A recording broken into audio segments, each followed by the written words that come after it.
सतनाम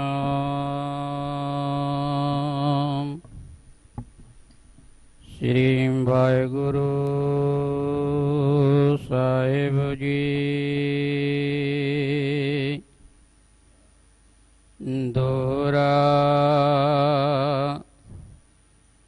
सगल द्वार को छाड़ के गयो तुहारो द्वार।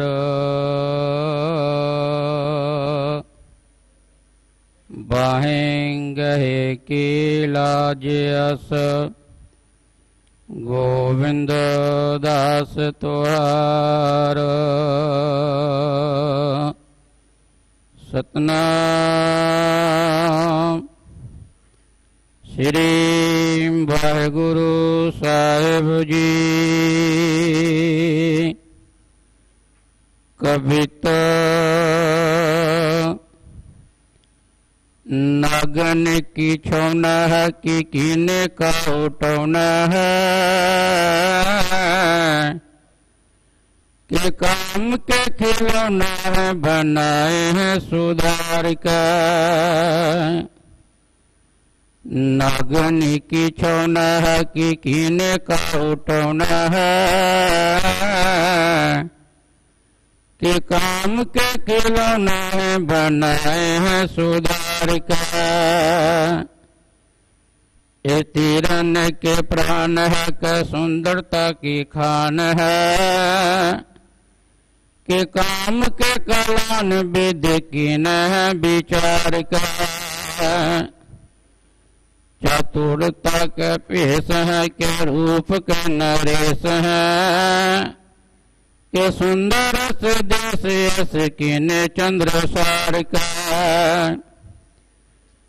तेग है कि तीर है कि भाना बंद वीर है सुहास नेत्र राज के बिलो के सिंभार का। भैया तीरन से तलवारन से मृग भारन सब लोग जाई। रिज बार लखा दूध पाक परवाह नहीं जात बताई। संग चले उठ बाल बिलोकन मोर चकोर रहोर जाई।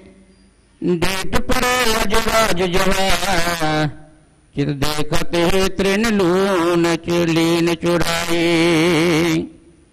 संग चले उठ बाल बिलोकन मोर चकोर रहोर जाई। डेट पर लजराज जवा चित देखते तृण लून चुराई। वाहिगुरु जी का खालसा वाहिगुरु जी की फतेह। श्री नानक पद पंकज बंदन पद पंकज बंदन सिमरो अंगद दुख निकंदन। अमरदास गुर हृदय त्यावो हृदय त्यावो। श्री गुरु रामदास गुण गावो। श्री अर्जन विघ्नन के नाशक विघ्नन के नाशक। श्री हर गोविंद शुभ सुमत प्रकाशक। श्री हर राय नमो कर जोरी नमो कर जोरी। श्री हर कृष्ण मनाए बहोरी।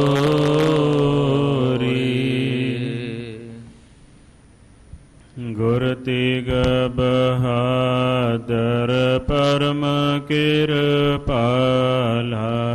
ਪਰਮ ਕਿਰਪਾਲਾ ਸ੍ਰੀ ਗੁਰੂ ਗੋਬਿੰਦ ਸਿੰਘ ਬਿਸਾਲਾ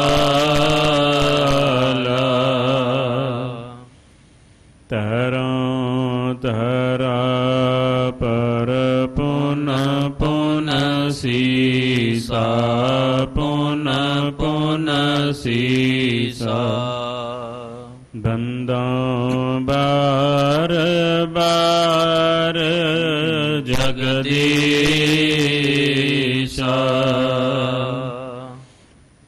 ਜਿਸ ਮਹਿ ਅੰਮ੍ਰਿਤ ਗਿਆਨ ਹੈ ਮਾਣਿਕ ਭਗਤ ਵੈਰਾਗ ਸ੍ਰੀ ਗੁਰੂ ਗ੍ਰੰਥ ਸਾਹਿਬ ਉਦਧ ਬੰਦੋਂ ਕਰ ਅਨੁਰਾਗ ਸ੍ਰੀ ਗੁਰ ਸ਼ਬਦ ਕਮਾਏ ਜਿਨ ਜੀਤੇ ਪੰਜ ਵਿਕਾਰ ਤਿਨ ਸੰਤਨ ਕਾ ਬੰਦਨਾ ਸਿਰ ਚਰਨਨ ਪਰ ਧਾਰ ਏਕ ਓੰਕਾਰ ਸਤਿਗੁਰੂ ਤਿਹ ਪ੍ਰਸਾਦ ਸਚ ਹੋਏ ਵਾਹਿਗੁਰੂ ਜੀ ਕੀ ਫਤਿਹ ਬਿਘਨ ਬਿਨਾਸ਼ਨ ਸੋਏ ਵਾਹਿਗੁਰੂ ਜੀ ਕੀ ਫਤਿਹ ਬਿਘਨ ਬਿਨਾਸ਼ਨ ਸੋਏ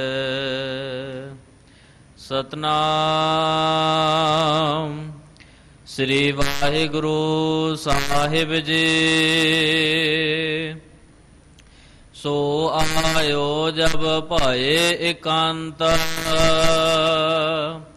ਦੇਖ ਦਰਸ ਗੁਰ ਕੋ ਹਰ ਖਾਂਤ ਸਾਦਰ ਕਰਿਓ ਬਿਠਾਵਨ ਪਾਸ ਕਰ ਬੰਧਨ ਪਦ ਧਰੇ ਹੁਲਾਸ ਵਾਹਿਗੁਰੂ ਜੀ ਕਾ ਖਾਲਸਾ ਵਾਹਿਗੁਰੂ ਜੀ ਕੀ ਫਤਿਹ।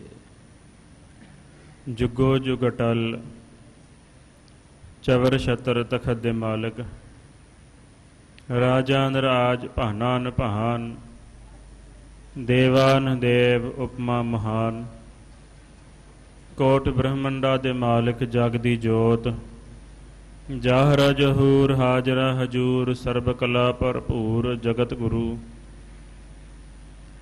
ਧੰਨ ਧੰਨ ਸਤਿਗੁਰੂ ਸ੍ਰੀ ਗੁਰੂ ਗ੍ਰੰਥ ਸਾਹਿਬ ਮਹਾਰਾਜ ਜੀ ਦੀ ਸਾਜੇ ਨਿਵਾਜੇ ਗੁਰੂ ਰੂਪ ਗੁਰੂ ਪਿਆਰੀ ਸਾਧ ਸੰਗਤ ਜੀਓ ਤਹੀ ਪ੍ਰਕਾਸ਼ ਹਮਾਰਾ ਭਇਓ ਪਟਨਾ ਸ਼ਹਿਰ ਬਿਖੈ ਭਵ ਲਇਓ ਜਨਮ ਭੂਮ ਪਟਨਾ ਹੈ ਮੇਰੀ ਮਹਿਮਾ ਮਹਾ ਬਿਲੋਕਨ ਕੇਰੀ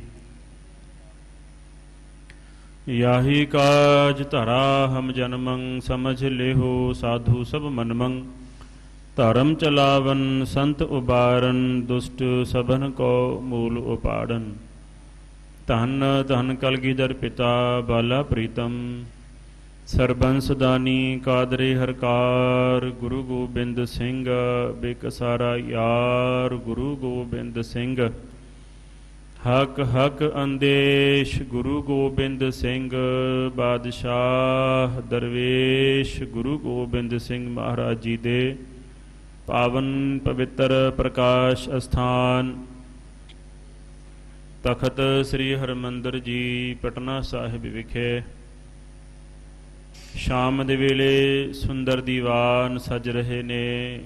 ਸ੍ਰੀ ਰਹਿਰਾਸ ਸਾਹਿਬ ਦੇ ਪਾਠ ਆਰਤੀ ਆਰਤਾ ਅਰਦਾਸ ਉਪਰੰਤ ਪਾਵਨ ਮੁਖ ਵਾਕ ਆਪ ਜੀਆਂ ਨੇ ਸਰਵਨ ਕੀਤੇ ਹਨ। ਕੱਲ ਰੋਜ਼ ਆਪ ਜੀਆਂ ਨੇ ਲੜੀਵਾਰ ਗੁਰ ਇਤਿਹਾਸ ਦੇ ਪ੍ਰਸੰਗ ਵਿੱਚੋਂ ਸਰਵਣ ਕੀਤਾ ਸੀ ਕਿ ਸਤਿਗੁਰੂ ਸ੍ਰੀ ਗੁਰੂ ਹਰਗੋਬਿੰਦ ਸਾਹਿਬ ਮਹਾਰਾਜ ਜੀ ਪੰਜ ਪਿਆਲੇ ਪੰਜ ਪੀਰ ਛਠਮ ਪੀਰ ਬੈਠਾ ਗੁਰ ਭਾਰੀ ਭਾਰੀ ਸਤਿਗੁਰੂ ਸਾਹਿਬ ਜੀ ਛੇਵੇਂ ਸਤਿਗੁਰੂ ਗੁਰੂ ਨਾਨਕ ਦੇਵ ਜੀ ਮਹਾਰਾਜ ਜੀ ਦੀ ਛੇਵੀਂ ਜੋਤ ਕ੍ਰਾਂਤੀਕਾਰੀ ਪਰਉਪਕਾਰੀ ਦਲ ਭੰਜਨ ਸੂਰਮੇ।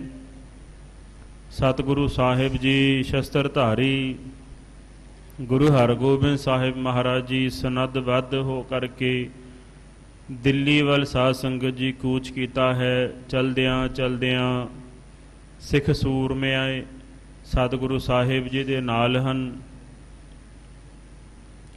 ਤੇ ਵਜ਼ੀਰ ਖਾਨ ਤੇ ਸਾਧ ਸੰਗਤ ਜੀ ਕਿੰਚ ਬੇਗ ਜੋ ਕਿ ਜਹਾਂਗੀਰ ਬਾਦਸ਼ਾਹ ਦੇ ਅਹਲੰਕਾਰ ਨੇ, ਇਹ ਵੀ ਸਤਿਗੁਰਾਂ ਦੇ ਨਾਲ ਚੱਲ ਰਹੇ ਨੇ।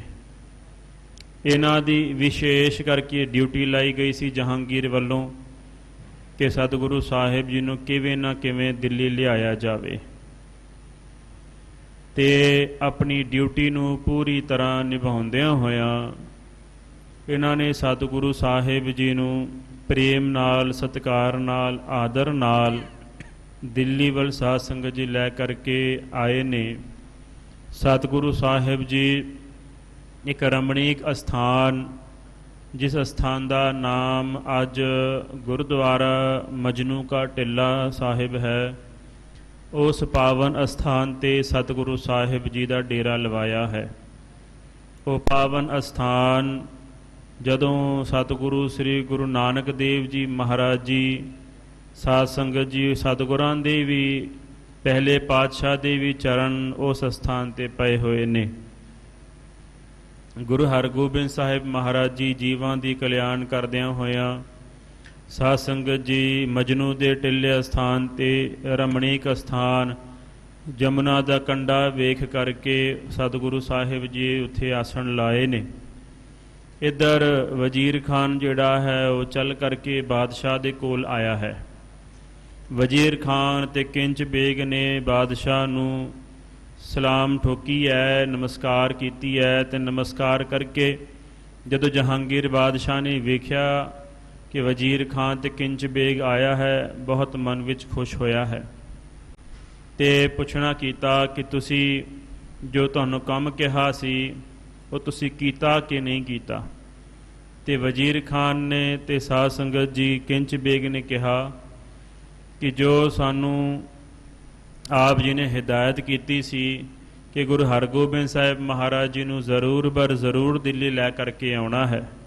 ਜੋ ਮੇਰੇ ਸਿਰ 'ਤੇ ਕਲੰਕ ਲੱਗਾ ਹੈ ਗੁਰੂ ਅਰਜਨ ਦੇਵ ਜੀ ਮਹਾਰਾਜ ਜੀ ਦੀ ਸ਼ਹੀਦੀ ਦਾ, ਉਹ ਕਲੰਕ ਜ਼ਰੂਰ ਮਿਟਣਾ ਚਾਹੀਦਾ ਹੈ। ਇਹ ਸਾਧ ਸੰਗਤ ਜੀ ਵੇਖ ਕਰਕੇ, ਸੋਚ ਕਰਕੇ, ਸਾਰੀ ਗੱਲਬਾਤ ਕਰਕੇ ਅਸੀਂ ਸਤਿਗੁਰੂ ਸ੍ਰੀ ਗੁਰੂ ਹਰਗੋਬਿੰਦ ਸਾਹਿਬ ਮਹਾਰਾਜ ਜੀ ਨੂੰ ਦਿੱਲੀ ਵਿਖੇ ਲਿਆਉਣ ਵਿੱਚ ਸਾਨੂੰ ਸਫਲਤਾ ਪ੍ਰਾਪਤ ਹੋਈ ਹੈ। ਇਹ ਸਾਧ ਸੰਗਤ ਜੀ ਖਬਰ ਸੁਣਦਿਆਂ ਸਾਰੀ ਜਹਾਂਗੀਰ ਬਾਦਸ਼ਾਹ ਬੜਾ ਮਨ 'ਚ ਖੁਸ਼ ਹੁੰਦਾ ਹੈ। ਕਹਿੰਦਾ ਹੈ ਕਿ ਸਾਰੇ ਇੱਕ ਪਾਸੇ ਚੁਗਲੀ ਕਰਦੇ ਸਨ ਮੇਰੇ ਕੰਨਾਂ ਦੇ ਵਿੱਚ ਕਿ ਗੁਰੂ ਹਰਗੋਬਿੰਦ ਸਾਹਿਬ ਮਹਾਰਾਜ ਜੀ ਦਿੱਲੀ ਨਹੀਂ ਆਉਣਗੇ, ਗੁਰੂ ਹਰਗੋਬਿੰਦ ਸਾਹਿਬ ਮਹਾਰਾਜ ਜੀ ਨੇ ਤੁਹਾਡੇ ਨਾਲ ਵੈਰ ਧਾਰਨ ਕੀਤਾ ਹੋਇਆ ਹੈ। ਉਹੀ ਸਾਧ ਸੰਗਤ ਜੀ ਚੁਗਲਖੋਰ ਜਿਨ੍ਹਾਂ ਨੇ ਚੁਗਲੀ ਕਰਕੇ ਗੁਰੂ ਅਰਜਨ ਦੇਵ ਜੀ ਮਹਾਰਾਜ ਜੀ ਦੀ ਸ਼ਹੀਦੀ ਜਿਹੜੀ ਹੈ ਉਹ ਕਰਵਾਈ ਸੀ, ਉਹੀ ਚੁਗਲਖੋਰਾਂ ਨੇ ਜਹਾਂਗੀਰ ਬਾਦਸ਼ਾਹ ਦੇ ਕੰਨ ਭਰਨੇ ਚਾਹੇ। ਪਰ ਜਹਾਂਗੀਰ ਬਾਦਸ਼ਾਹ ਸਾਧ ਸੰਗਤ ਜੀ ਉਹਨਾਂ ਨੇ ਕਿਹਾ ਵਜ਼ੀਰ ਖਾਨ ਨੂੰ ਕਿ ਵਜ਼ੀਰ ਖਾਨ, ਕੁਝ ਚੁਗਲ ਜਿਹੜੇ ਨੇ ਉਹ ਮੇਰੇ ਕੰਨਾਂ ਦੇ ਵਿੱਚ ਚੁਗਲੀ ਕਰਦੇ ਸਨ ਕਿ ਗੁਰੂ ਹਰਗੋਬਿੰਦ ਸਾਹਿਬ ਮਹਾਰਾਜ ਜੀ ਦਿੱਲੀ ਨਹੀਂ ਆਉਣਗੇ, ਪਰ ਤੂੰ ਧੰਨ ਹੈ ਵੀ ਤੂੰ ਸਤਿਗੁਰੂ ਗੁਰੂ ਹਰਗੋਬਿੰਦ ਸਾਹਿਬ ਮਹਾਰਾਜ ਜੀ ਨੂੰ ਦਿੱਲੀ ਵਿੱਚ ਲਿਆ ਕਰਕੇ ਸਫਲਤਾ ਹਾਸਿਲ ਕੀਤੀ ਹੈ ਤੇ ਹੁਣ ਆਪਾਂ ਛੇਤੀ ਹੀ ਸਤਿਗੁਰਾਂ ਦੇ ਦਰਸ਼ਨ ਕਰਾਂਗੇ। ਸਤਿਗੁਰੂ ਸਾਹਿਬ ਜੀ ਇੱਥੇ ਮਜਨੂ ਦੇ ਟਿੱਲੇ ਵਿਖੇ ਸਾਧ ਸੰਗਤ ਜੀ ਸਤਿਗੁਰਾਂ ਨੇ ਡੇਰਾ ਲਾਇਆ ਹੋਇਆ ਹੈ ਤੇ ਉੱਥੇ ਇੱਕ ਸੰਤ ਰਹਿੰਦਾ ਹੈ। ਉਹ ਸੰਤ ਮਹਾਨ ਆਤਮਾ ਹੈ, ਉਹਦੀ ਸਾਧ ਸੰਗਤ ਜੀ ਜਿਗਿਆਸੂ ਹੈ, ਮਨ ਵਿੱਚ ਇੱਛਾ ਹੈ ਕਿ ਅਕਾਲ ਪੁਰਖ ਵਾਹਿਗੁਰੂ ਦੀ ਪ੍ਰਾਪਤੀ ਹੋਵੇ। ਤੇ ਜਿਵੇਂ ਉਹ ਸਾਧ ਸੰਗਤ ਜੀ ਸਵਾਲ ਪੁੱਛਦਾ ਹੈ ਅਧਿਆਤਮਿਕ, ਤੇ ਸਤਿਗੁਰੂ ਗੁਰੂ ਹਰਗੋਬਿੰਦ ਸਾਹਿਬ ਮਹਾਰਾਜ ਜੀ ਉਹਦੇ ਸਾਰੇ ਸਵਾਲਾਂ ਦਾ ਜਵਾਬ ਦਿੰਦੇ ਨੇ। ਵੇਖੋ ਸਾਧ ਸੰਗਤ ਜੀ, ਬਾਹਰਲਾ ਜਿਹੜਾ ਸਰੂਪ ਹੈ ਨਾ ਗੁਰੂ ਹਰਗੋਬਿੰਦ ਸਾਹਿਬ ਮਹਾਰਾਜ ਜੀ ਦਾ, ਉਹ ਸ਼ਸਤਰਧਾਰੀ ਸਰੂਪ ਹੈ, ਜਾਹੋ ਜਲਾਲ ਵਾਲਾ ਸਰੂਪ ਹੈ, ਉਹ ਸਾਧ ਸੰਗਤ ਜੀ ਮੀਰੀ ਤੇ ਪੀਰੀ ਵਾਲਾ ਸਰੂਪ ਹੈ, ਪਰ ਅੰਦਰ ਗਿਆਨ ਜਿਹੜਾ ਹੈ, ਜੋਤ ਜਿਹੜੀ ਹੈ, ਉਹ ਗੁਰੂ ਨਾਨਕ ਦੇਵ ਜੀ ਮਹਾਰਾਜ ਜੀ ਦੀ ਸਾਧ ਸੰਗਤ ਜੀ ਬ੍ਰਹਮ ਗਿਆਨ ਦੇ ਨਾਲ ਪਰਮਾਤਮਾ ਦੇ ਨੂੰ ਪਛਾਣਨ ਵਾਲਾ ਜਿਹੜਾ ਗਿਆਨ ਹੈ ਉਸ ਦੇ ਨਾਲ ਲਬਾ ਲਬ ਭਰਿਆ ਹੋਇਆ ਹੈ। ਇਸ ਤਰ੍ਹਾਂ ਸਤਿਗੁਰੂ ਸਾਹਿਬ ਜੀ ਸਾਧ ਸੰਗਤ ਜੀ ਕੌਤਕ ਕਰ ਰਹੇ ਨੇ ਤੇ ਅੱਗੇ ਜਿਵੇਂ ਪ੍ਰਸੰਗ ਆ ਰਿਹਾ ਹੈ, ਆਓ ਮਨ ਚਿਤ ਬਿਰਤੀਆਂ ਨੂੰ ਇਕਾਗਰ ਕਰੋ, ਗੱਜ ਕੇ ਆਖੋ ਸਤਿਨਾਮ ਸ੍ਰੀ ਵਾਹਿਗੁਰੂ ਜੀ। ਸੋ ਆਇਓ ਜਬ ਭਏ ਇਕਾਂਤ। ਜਦੋਂ ਇਕਾਂਤ ਵਾਸ ਵਿੱਚ ਸਤਿਗੁਰੂ ਹਰਗੋਬਿੰਦ ਸਾਹਿਬ ਮਹਾਰਾਜ ਜੀ ਬੈਠ ਰਹੇ ਸਨ, ਉਦੋਂ ਸਾਧ ਸੰਗਤ ਜੀ ਸਤਿਗੁਰੂ ਜੀ ਦੇ ਕੋਲ ਇੱਕ ਸੰਤ ਆਇਆ ਹੈ। ਦੇਖ ਦਰਸ ਗੁਰ ਕੋ ਹਰ ਖਾਂਤ। ਸਤਿਗੁਰੂ ਸਾਹਿਬ ਜੀ ਦੇ ਜਾਹੋ ਜਲਾਲ ਤੇਜ ਪ੍ਰਤਾਪ ਵਾਲੇ ਦਰਸ਼ਨ ਕਰਕੇ ਬੜਾ ਮਨ ਵਿੱਚ ਖੁਸ਼ ਹੋਇਆ ਹੈ। ਸਾਦਰ ਕਰਿਓ ਬਿਠਾਵਨ ਪਾਸ। ਬੜੇ ਆਦਰ ਨਾਲ ਪ੍ਰੇਮ ਸਤਿਕਾਰ ਨਾਲ ਸਤਿਗੁਰੂ ਸ੍ਰੀ ਗੁਰੂ ਹਰਗੋਬਿੰਦ ਸਾਹਿਬ ਮਹਾਰਾਜ ਜੀ ਨੇ ਉਸ ਸੰਤ ਆਤਮਾ ਦੇ ਤਾਈਂ ਆਪਣੇ ਕੋਲ ਬਿਠਾਉਣਾ ਕੀਤਾ। ਕਰ ਬੰਧਨ ਪਦ ਧਾਰੇ ਹੁਲਾਸ। ਉਸ ਸੰਤ ਨੇ ਵੀ ਸਤਿਗੁਰੂ ਸਾਹਿਬ ਜੀ ਦੇ ਚਰਨਾਂ 'ਚ ਨਮਸਕਾਰ ਕਰਕੇ ਬਹੁਤ ਮਨ ਵਿੱਚ ਉਤਸ਼ਾਹ ਹੋਇਆ ਹੈ। ਹਾਥ ਜੋੜ ਕਰ ਬੂਝਨ ਕੀਨ। ਦੋਵੇਂ ਹੱਥ ਜੋੜ ਕਰਕੇ ਅਧਿਆਤਮਿਕ ਸਵਾਲ ਸਤਿਗੁਰੂ ਸ੍ਰੀ ਗੁਰੂ ਹਰਗੋਬਿੰਦ ਸਾਹਿਬ ਮਹਾਰਾਜ ਜੀ ਦੇ ਤਾਈਂ ਕਰਨ ਲੱਗਾ ਹੈ। ਔਰ ਸੰਸੈ ਮੁਝ ਕਰੋ ਸੋਹੀਨੇ। ਹੇ ਸਤਿਗੁਰੂ ਸਾਹਿਬ ਜੀ, ਮੇਰੇ ਹਿਰਦੇ ਦੇ ਵਿੱਚ ਸ਼ੰਕਾ ਹੈ ਜੀ ਮਹਾਰਾਜ, ਮੇਰੇ ਹਿਰਦੇ ਦੇ ਵਿੱਚ ਦੁਬਿਧਾ ਪਈ ਹੋਈ ਹੈ, ਕਿਰਪਾ ਕਰੋ ਮੇਰੇ ਹਿਰਦੇ ਦਾ ਸ਼ੰਕਾ ਜਿਹੜਾ ਹੈ ਉਹ ਨਿਰਵਿਰਤ ਕਰਨਾ ਕਰੋ। ਇਹ ਜਗ ਸਾਚ ਕੇ ਝੂਠੋ ਬਨਿਓ। ਕਹਿੰਦੇ ਮੇਰੇ ਮਨ ਵਿੱਚ ਇਹ ਸ਼ੰਕਾ ਪੈਦਾ ਹੋਈ ਹੈ, ਇਹ ਦੱਸਣਾ ਕਰੋ ਕਿ ਇਹ ਜਿਹੜਾ ਸੰਸਾਰ ਹੈ ਇਹ ਸੱਚਾ ਹੈ ਕਿ ਝੂਠਾ ਹੈ। ਸ਼ੰਕਾ ਸਾਧ ਸੰਗਤ ਜੀ ਤਿੰਨ ਤਰ੍ਹਾਂ ਦਾ ਹੁੰਦਾ ਹੈ, ਪ੍ਰਮਾਣਗਤ ਸੰਸ਼ੇ, ਪਰਮੇਗਤ ਸੰਸ਼ੇ ਤੇ ਵਿਪਰਜੇ ਸੰਸ਼ੇ। ਇਸ ਤਰ੍ਹਾਂ ਸਾਧ ਸੰਗਤ ਜੀ ਭਰਮ ਵੀ 5 ਪ੍ਰਕਾਰ ਦਾ ਹੁੰਦਾ ਹੈ, ਅੱਗੇ ਕਥਾ ਦੇ ਵਿੱਚ ਆਵੇਗਾ। ਸਤਿਗੁਰੂ ਸਾਹਿਬ ਜੀ ਦੇ ਚਰਨਾਂ ਵਿੱਚ ਬੇਨਤੀ ਕਰਨ ਲੱਗਾ, ਹੇ ਮਹਾਰਾਜ ਸੱਚੇ ਪਾਤਸ਼ਾਹ ਜੀ, ਕਿਰਪਾ ਕਰਕੇ ਦੱਸਣਾ ਕਰੋ ਕਿ ਇਹ ਸੰਸਾਰ ਸੱਚਾ ਹੈ ਕਿ ਝੂਠਾ ਹੈ। ਨਿਸ਼ਚੈ ਭਾਇਓ ਨ ਮੈਂ ਮਨ ਗੁਨਿਓ। ਬਹੁਤ ਸਾਰੀਆਂ ਵਿਚਾਰਾਂ ਜਿਹੜੀਆਂ ਨੇ ਮੈਂ ਆਪਣੇ ਮਨ ਦੇ ਵਿੱਚ ਕੀਤੀਆਂ ਨੇ, ਬਹੁਤ ਚਿੰਤਨ ਕੀਤਾ ਹੈ, ਬਹੁਤ ਵਿਚਾਰ ਕੀਤੀ ਹੈ, ਪਰ ਮਨ ਜਿਹੜਾ ਹੈ ਕਿਸੇ ਪਾਸੇ ਖਲੋਂਦਾ ਨਹੀਂ ਹੈ, ਕਿਸੇ ਪਾਸੇ ਮਨ ਟਿਕਦਾ ਨਹੀਂ। ਜੇਕਰ ਸੱਚ ਇਸੇ ਠਹਿਰਾਵੋ। ਜੇ ਤਾਂ ਸਤਿਗੁਰੂ ਜੀ ਇਸ ਸੰਸਾਰ ਨੂੰ ਜੇ ਆਪਾਂ ਸੱਚਾ ਮੰਨ ਲਈਏ, ਕਿਉਂਕਿ ਗੁਰਬਾਣੀ ਵੀ ਕਹਿੰਦੀ ਹੈ ਨਾ ਕਿ ਇਹ ਜਿਹੜਾ ਸਾਰਾ ਸੰਸਾਰ ਹੈ, ਇਹ ਵਿਖ ਸੰਸਾਰ ਚੁਮ ਤੁਮ ਦੇਖਦੇ, ਇਹੋ ਹਰ ਕਾ ਰੂਪ ਹੈ। ਹਰ ਰੂਪ ਨਦਰੀ ਆਇਆ, ਇਹ ਸੰਸਾਰ ਹਰੀ ਪਰਮਾਤਮਾ ਦਾ ਰੂਪ ਹੈ। ਇਸ ਕਰਕੇ ਇਹਨੂੰ ਇਹ ਸੱਚਾ ਮੰਨ ਲਈਏ ਕਿ ਝੂਠਾ ਮੰਨਣਾ ਕਰੀਏ, ਇਹ ਮੇਰੇ ਮਨ ਦੇ ਵਿੱਚ ਸ਼ੰਕਾ ਪੈਦਾ ਹੋਇਆ ਹੈ। ਪੂਰਬ ਮਾਰੇ ਨਹੀਂ ਦ੍ਰਿਸ਼ਟਾਵੋ। ਜੇ ਤਾਂ ਸੰਸਾਰ ਨੂੰ ਸੱਚਾ ਮੰਨ ਲਈਏ ਕਿ ਸੰਸਾਰ ਜੋ ਹੈ, ਜਗਤ ਜੋ ਹੈ ਸੱਚਾ ਹੈ, ਤਾਂ ਫਿਰ ਜਿਹੜੇ ਲੋਕ ਮਰ ਕੇ ਗਏ ਨੇ ਉਹ ਦਿਸਦੇ ਕਿਉਂ ਨਹੀਂ? ਤੇ ਇਹ ਕਿਉਂ ਨਹੀਂ ਪਤਾ ਲੱਗਦਾ ਕਿ ਮਰ ਕੇ ਕਿੱਥੇ ਗਏ ਨੇ ਤੇ ਕਿੱਥੋਂ ਮਰ ਜਮ ਕਰਕੇ ਆ ਰਹੇ ਨੇ ਤੇ ਮਰ ਕੇ ਲੋਕੀ ਜਾ ਕਿੱਧਰ ਨੂੰ ਰਹੇ ਨੇ? ਇਹ ਮੇਰੇ ਮਨ ਦਾ ਸ਼ੰਕਾ ਹੈ। ਸਤਿਗੁਰੂ ਜੀ ਕਿਰਪਾ ਕਰਕੇ ਨਿਰਵਿਰਤੀ ਕਰਨਾ ਕਰੋ। ਜੇ ਕਰ ਝੂਠੋ ਕਰੋ ਵਿਚਾਰਨ। ਜੇ ਤਾਂ ਸੱਚਾ ਹੈ ਤਾਂ ਲੋਕੀ ਮਰ ਕੇ ਕਿੱਧਰ ਨੂੰ ਜਾ ਰਹੇ ਨੇ ਤੇ ਜੰਮ ਕੇ ਕਿੱਧਰ ਪਾਸਿਓਂ ਆ ਰਹੇ ਨੇ? ਇਹ ਲੋਕ ਇੰਨੀ ਦੁਨੀਆ ਜਿਹੜੀ ਹੈ ਕਿਸ ਪਾਸਿਓਂ ਜੰਮ ਕੇ ਆ ਰਹੀ ਹੈ ਤੇ ਮਰ ਕੇ ਜਾ ਕਿੱਧਰ ਨੂੰ ਰਹੇ ਨੇ? ਇਹ ਅਲੋਪ ਕਿੱਦਾਂ ਹੋ ਜਾਂਦੇ ਨੇ? ਮਰ ਕਿਉਂ ਰਹੇ ਨੇ? ਜੇ ਸੱਚੀ ਹੈ ਤੇ ਜੇ ਤਾਂ ਝੂਠੀ ਹੈ ਤਾਂ ਸਭ ਪਰ ਤੱਕਹਿ ਹੋਤ ਨਿਹਾਰਨ। ਤੇ ਜੇ ਤਾਂ ਝੂਠੀ ਹੈ ਤਾਂ ਫਿਰ ਸਾਰਾ ਕੁਝ ਤਾਂ ਇਹਨਾਂ ਅੱਖਾਂ ਦੇ ਨਾਲ ਅਸੀਂ ਬਿਟ ਵੇਖ ਹੀ ਰਹੇ ਹਾਂ ਵੀ ਝੂਠਾ ਤਾਂ ਇਹਦੇ ਵਿੱਚ ਕੁਝ ਵੀ ਨਹੀਂ ਹੈ, ਸਾਰਾ ਕੁਝ ਦਿਸ ਹੀ ਰਿਹਾ ਹੈ। ਸਾਰੇ ਸੰਸਾਰ ਦੇ ਕੰਮ ਜਿਹੜੇ ਨੇ, ਵਿਹਾਰ ਜਿਹੜੇ ਨੇ ਚੱਲ ਹੀ ਰਹੇ ਨੇ। ਸਾਰੇ ਲੋਕ ਜਿਹੜੇ ਨੇ ਆਪੋ ਆਪਣੇ ਕੰਮਾਂ ਦੇ ਵਿੱਚ ਰੁੱਝੇ ਹੋਏ ਨੇ। ਸੰਸਾਰ ਚੱਲ ਰਿਹਾ ਹੈ ਤੇ ਇਹਨਾਂ ਅੱਖਾਂ ਦੇ ਨਾਲ ਸੰਸਾਰ ਨੂੰ ਅਸੀਂ ਵੇਖ ਰਹੇ ਹਾਂ। ਤੇ ਇਸ ਕਰਕੇ ਜਿਹੜੀ ਚੀਜ਼ ਦਿਸ ਰਹੀ ਹੈ ਪ੍ਰਤੱਖ ਹੀ, ਉਹਨੂੰ ਝੂਠਾ ਕਿਵੇਂ ਮੰਨ ਲਈਏ। ਸਾਚ ਝੂਠ ਦੋਨੋਂ ਬਿਦ ਕਹੈ। ਤੇ ਜੇ ਤਾਂ ਵੀ ਸੱਚੀ ਵੀ ਹੈ ਵੀ ਝੂਠੀ ਵੀ ਹੈ, ਵੀ ਦੋਵੇਂ ਗੱਲ ਮੰਨ ਲਈਏ ਤਾਂ ਆਪਸ ਵਿਖੈ ਵਿਰੋਧੀ ਅਹੈ। ਫਿਰ ਤਾਂ ਆਪਸ ਦੇ ਵਿੱਚ ਵਿਰੋਧ ਹੋ ਜਾਵੇਗਾ, ਕੰਟਰੋਵਰਸੀਅਲ ਗੱਲ ਹੋ ਜਾਵੇਗੀ ਵੀ ਸੱਚੀ ਹੈ ਕਿ ਝੂਠੀ ਹੈ। ਵੀ ਜੇ ਸੱਚੀ ਹੈ ਤਾਂ ਫਿਰ ਲੋਕ ਮਰ ਕੇ ਜਾ ਕਿੱਧਰ ਰਹੇ ਨੇ, ਤੇ ਜੇ ਝੂਠੀ ਹੈ ਤਾਂ ਫਿਰ ਦੱਸਣਾ ਕਰੋ ਕਿ ਇਹਨਾਂ ਅੱਖਾਂ ਦੇ ਨਾਲ ਸੱਚੀ ਪ੍ਰਤੀਤ ਕਿਉਂ ਹੈ। ਤੇ ਮਰ ਤੇਜ ਇਕੱਠੇ ਨਹਿ ਹੋਏ। ਕਹਿੰਦੇ ਮਹਾਰਾਜ ਦੋਵੇਂ ਕਿਵੇਂ ਗੱਲ ਹੋ ਸਕਦੀ ਹੈ, ਜਾਂ ਫਿਰ ਸੱਚੀ ਹੈ ਵੀ ਸੰਸਾਰ ਸੱਚਾ ਹੈ ਜਾਂ ਫਿਰ ਝੂਠਾ ਹੈ। ਦੋਵੇਂ ਗੱਲ ਕਿਵੇਂ ਹੋ ਸਕਦੀ ਹੈ। ਚਾਨਣ ਤੇ ਹਨੇਰਾ ਇਕੱਠੇ ਕਿਵੇਂ ਰਹਿ ਸਕਦੇ ਨੇ। ਸੱਚ ਤੇ ਝੂਠ ਦੋਵੇਂ ਆਪਸ 'ਚ ਇਕੱਠੇ ਕਿਵੇਂ ਹੋ ਸਕਦੇ ਆ। ਜਾਂ ਫਿਰ ਸੰਸਾਰ ਨੂੰ ਝੂਠਾ ਕਹੀਏ ਜਾਂ ਫਿਰ ਸੰਸਾਰ ਨੂੰ ਸੱਚਾ ਕਹੀਏ। ਜਾਂ ਤੇ ਨਿਰਨੈ ਮੋਹਿ ਨ ਕੋਏ। ਇਸ ਕਰਕੇ ਮਹਾਰਾਜ ਮੇਰੇ ਪਾਸੋਂ ਕਿਸੇ ਤਰ੍ਹਾਂ ਦਾ ਕੋਈ ਨਿਰਣਾ ਨਹੀਂ ਹੋ ਰਿਹਾ ਹੈ। ਸੋਨ ਸਤ ਗੁਰ ਤਬ ਉੱਤਰ ਦੀਨ। ਸਤਿਗੁਰੂ ਸਾਹਿਬ ਜੀ ਬ੍ਰਹਮ ਗਿਆਨ ਦੇ ਨਾਲ ਲਬਾ ਲਬ ਸਤਿਗੁਰੂ ਸਾਹਿਬ ਜੀ ਦਾ ਹਿਰਦਾ ਭਰਿਆ ਹੋਇਆ ਹੈ। ਅਧਿਆਤਮਿਕ ਗਿਆਨ ਦੇ ਸਾਧ ਸੰਗਤ ਜੀ ਮਾਲਕ ਨੇ ਗੁਰੂ ਹਰਗੋਬਿੰਦ ਸਾਹਿਬ ਮਹਾਰਾਜ ਜੀ। ਜਨਕ ਜਨਯ ਸੰਬੰਧ ਹੈ ਗਿਆਨ ਦੇ ਨਾਲ ਗੁਰੂ ਹਰਗੋਬਿੰਦ ਸਾਹਿਬ ਮਹਾਰਾਜ ਜੀ ਦਾ। ਸਤਿਗੁਰੂ ਜੀ ਪਿਤਾ ਨੇ ਤੇ ਗਿਆਨ ਜਿਹੜਾ ਹੈ ਪੁੱਤਰ ਹੈ।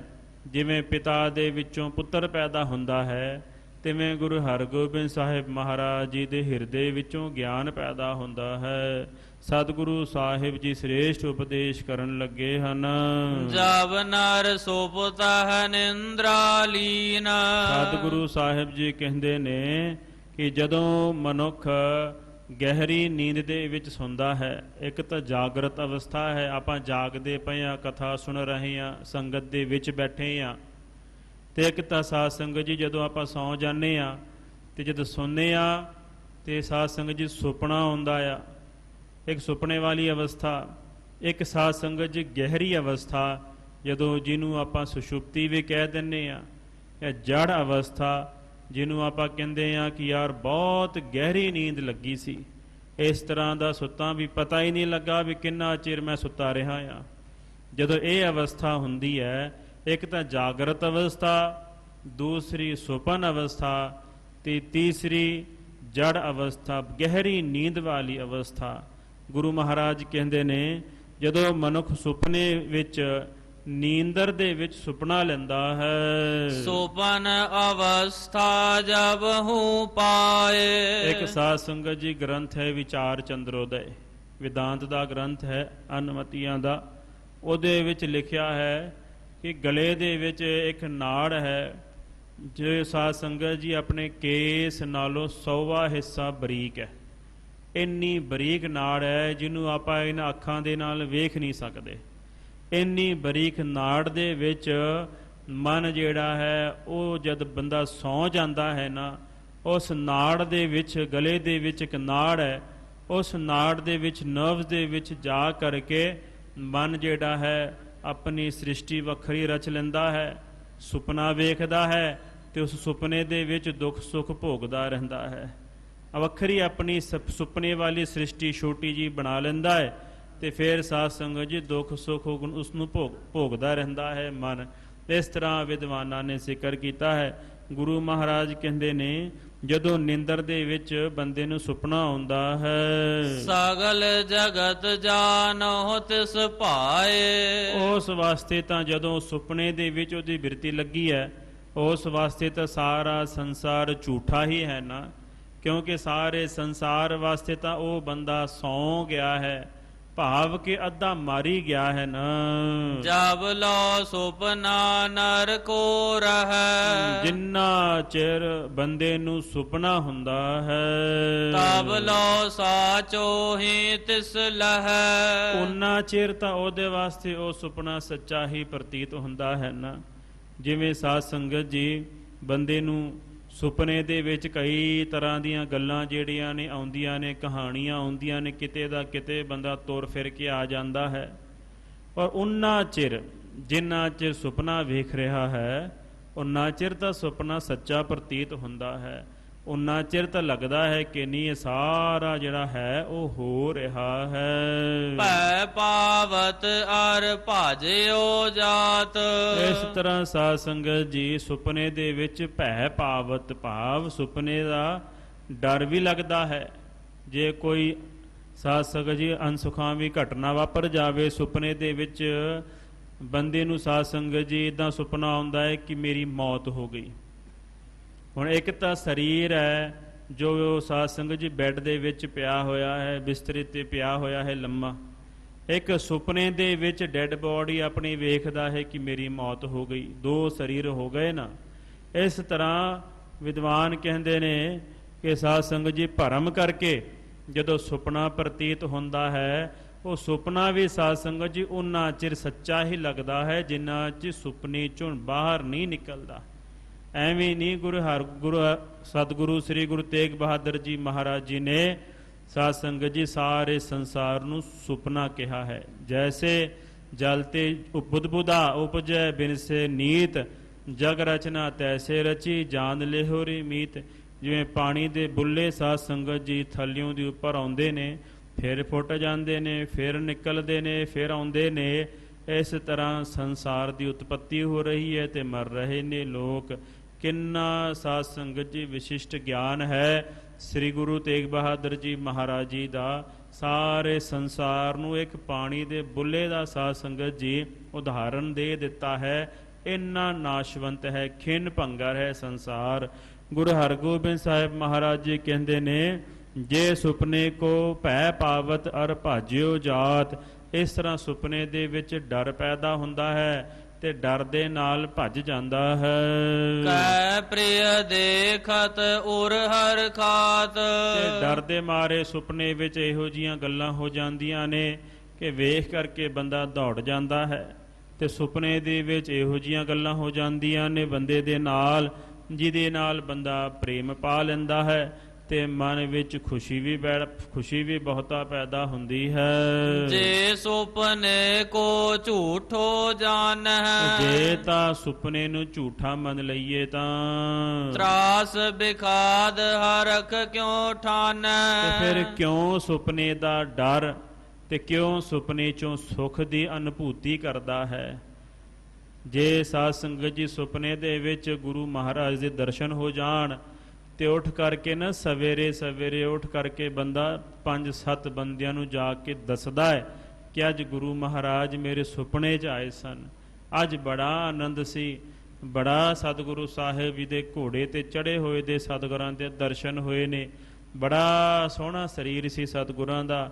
ਇਸ ਤਰ੍ਹਾਂ ਵਾਰ-ਵਾਰ ਆਪਣੇ ਸੁਖ ਦੀ, ਜੋ ਸੁਪਨੇ ਦੇ ਵਿੱਚ ਸੁਖ ਨੂੰ ਭੋਗਿਆ ਹੈ ਤਾਂ ਸੁਪਨਾ ਝੂਠਾ, ਪਰ ਸੁਪਨੇ ਦੇ ਵਿੱਚ ਜੋ ਸੁਖ ਨੂੰ ਭੋਗਿਆ ਉਹ ਪ੍ਰਤੀਤ ਤਾਂ ਹੋਇਆ ਨਾ, ਉਹ ਭੋਗਿਆ ਨਾ।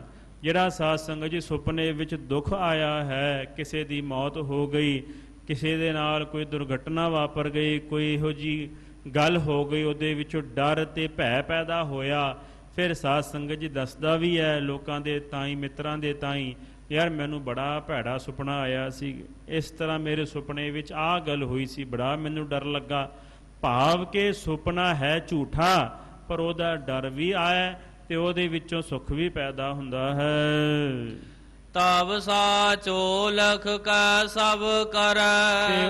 ਉਹਨਾਂ ਚਿਰ ਸਾਧ ਸੰਗਤ ਜੀ ਸੱਚਾ ਮਾਣ ਕਰਕੇ ਸੁਪਨੇ ਨੂੰ, ਸਾਰੇ ਸੁਪਨੇ ਦੇ ਤਾਈਂ ਦੁੱਖ ਸੁੱਖ ਨੂੰ ਭੋਗਦਾ ਹੈ। ਬੀਰਜ ਬਿਨ ਸਾਚੇ ਕਿਉ ਗਿਰੈ। ਗੁਰੂ ਮਹਾਰਾਜ ਬੜਾ ਵੱਡਾ ਦ੍ਰਿਸ਼ਟਾਂਤ ਦਿੰਦੇ ਨੇ, ਕਹਿੰਦੇ ਨੇ ਕਿ ਜਦੋਂ ਸਾਧ ਸੰਗਤ ਜੀ ਨੌਜਵਾਨਾਂ ਨੂੰ ਪਰੇਸ਼ਾਨੀ ਹੁੰਦੀ ਹੈ ਨਾ, ਜਦੋਂ ਸੁੱਤੇ ਹੁੰਦੇ ਨੇ ਤੇ ਸੁਪਨੇ ਦੇ ਵਿੱਚ ਕੋਈ ਇਸਤਰੀ ਆ ਜਾਵੇ ਤੇ ਸਾਧ ਸੰਗਤ ਜੀ ਸਾਰੀ ਸ਼ਕਤੀ ਜਿਹੜੀ ਹੈ ਸਰੀਰ ਦੀ ਉਹ ਨਾਸ਼ ਹੋ ਜਾਂਦੀ ਹੈ। ਸੁਪਨੇ ਦੇ ਵਿੱਚ ਕੋਈ ਇਸਤਰੀ ਆ ਜਾਵੇ ਤਾਂ ਇਸ ਤਰ੍ਹਾਂ ਮਹਾਰਾਜ ਕਹਿੰਦੇ ਨੇ ਜੇ ਤਾਂ ਸੁਪਨਾ ਝੂਠਾ ਹੈ ਤਾਂ ਫਿਰ ਸਰੀਰ ਦੀ ਸ਼ਕਤੀ ਜਿਹੜੀ ਹੈ ਉਹ ਖਤਮ ਕਿਉਂ ਹੁੰਦੀ ਹੈ।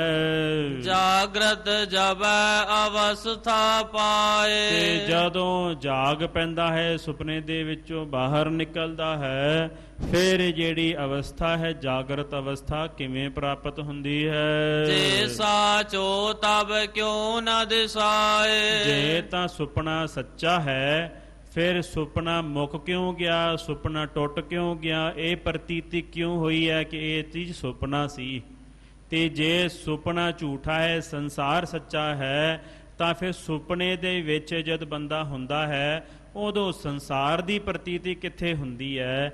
ਉਦੋਂ ਸਾਧ ਸੰਗਤ ਜੀ ਸੰਸਾਰ ਤਾਂ ਝੂਠਾ ਹੀ ਮੰਨ ਲੈਣਾ ਚਾਹੀਦਾ ਹੈ, ਕਿਉਂਕਿ ਜੇ ਸੁਪਨੇ ਵਿੱਚ ਹੈ ਤਾਂ ਸੰਸਾਰ ਝੂਠਾ, ਤੇ ਜੇ ਸੰਸਾਰ ਵਿੱਚ ਹੈ ਤਾਂ ਸੁਪਨਾ ਝੂਠਾ ਹੋ ਗਿਆ ਹੈ। ਯਾ ਤੇ ਅਨਰ ਵਚਨ ਪ੍ਰਭ ਮਾਇਆ। ਇਹ ਮਹਾਰਾਜ ਸੱਚੇ ਪਾਤਸ਼ਾਹ ਕਹਿੰਦੇ ਨੇ ਜਾਂ ਤਾਂ ਫਿਰ ਇਹ ਜਿਹੜੀ ਮਾਇਆ ਹੈ ਨਾ ਜਿਹਦੇ ਵਿੱਚ ਮੈਂ ਪੁਣਾ ਆ ਗਿਆ ਹੈ ਉਹਨੂੰ ਮਾਇਆ ਕਹਿ ਦਿੰਦੇ ਨੇ, ਜਾਂ ਫਿਰ ਸਾਧ ਸੰਗਤ ਜੀ ਇਹ ਮਾਇਆ ਜਿਤ ਹਰ ਵਿਸਰੈ ਮੋਹ ਉਪਜੈ ਭਾਉ ਦੂਜਾ ਲਾਇਆ।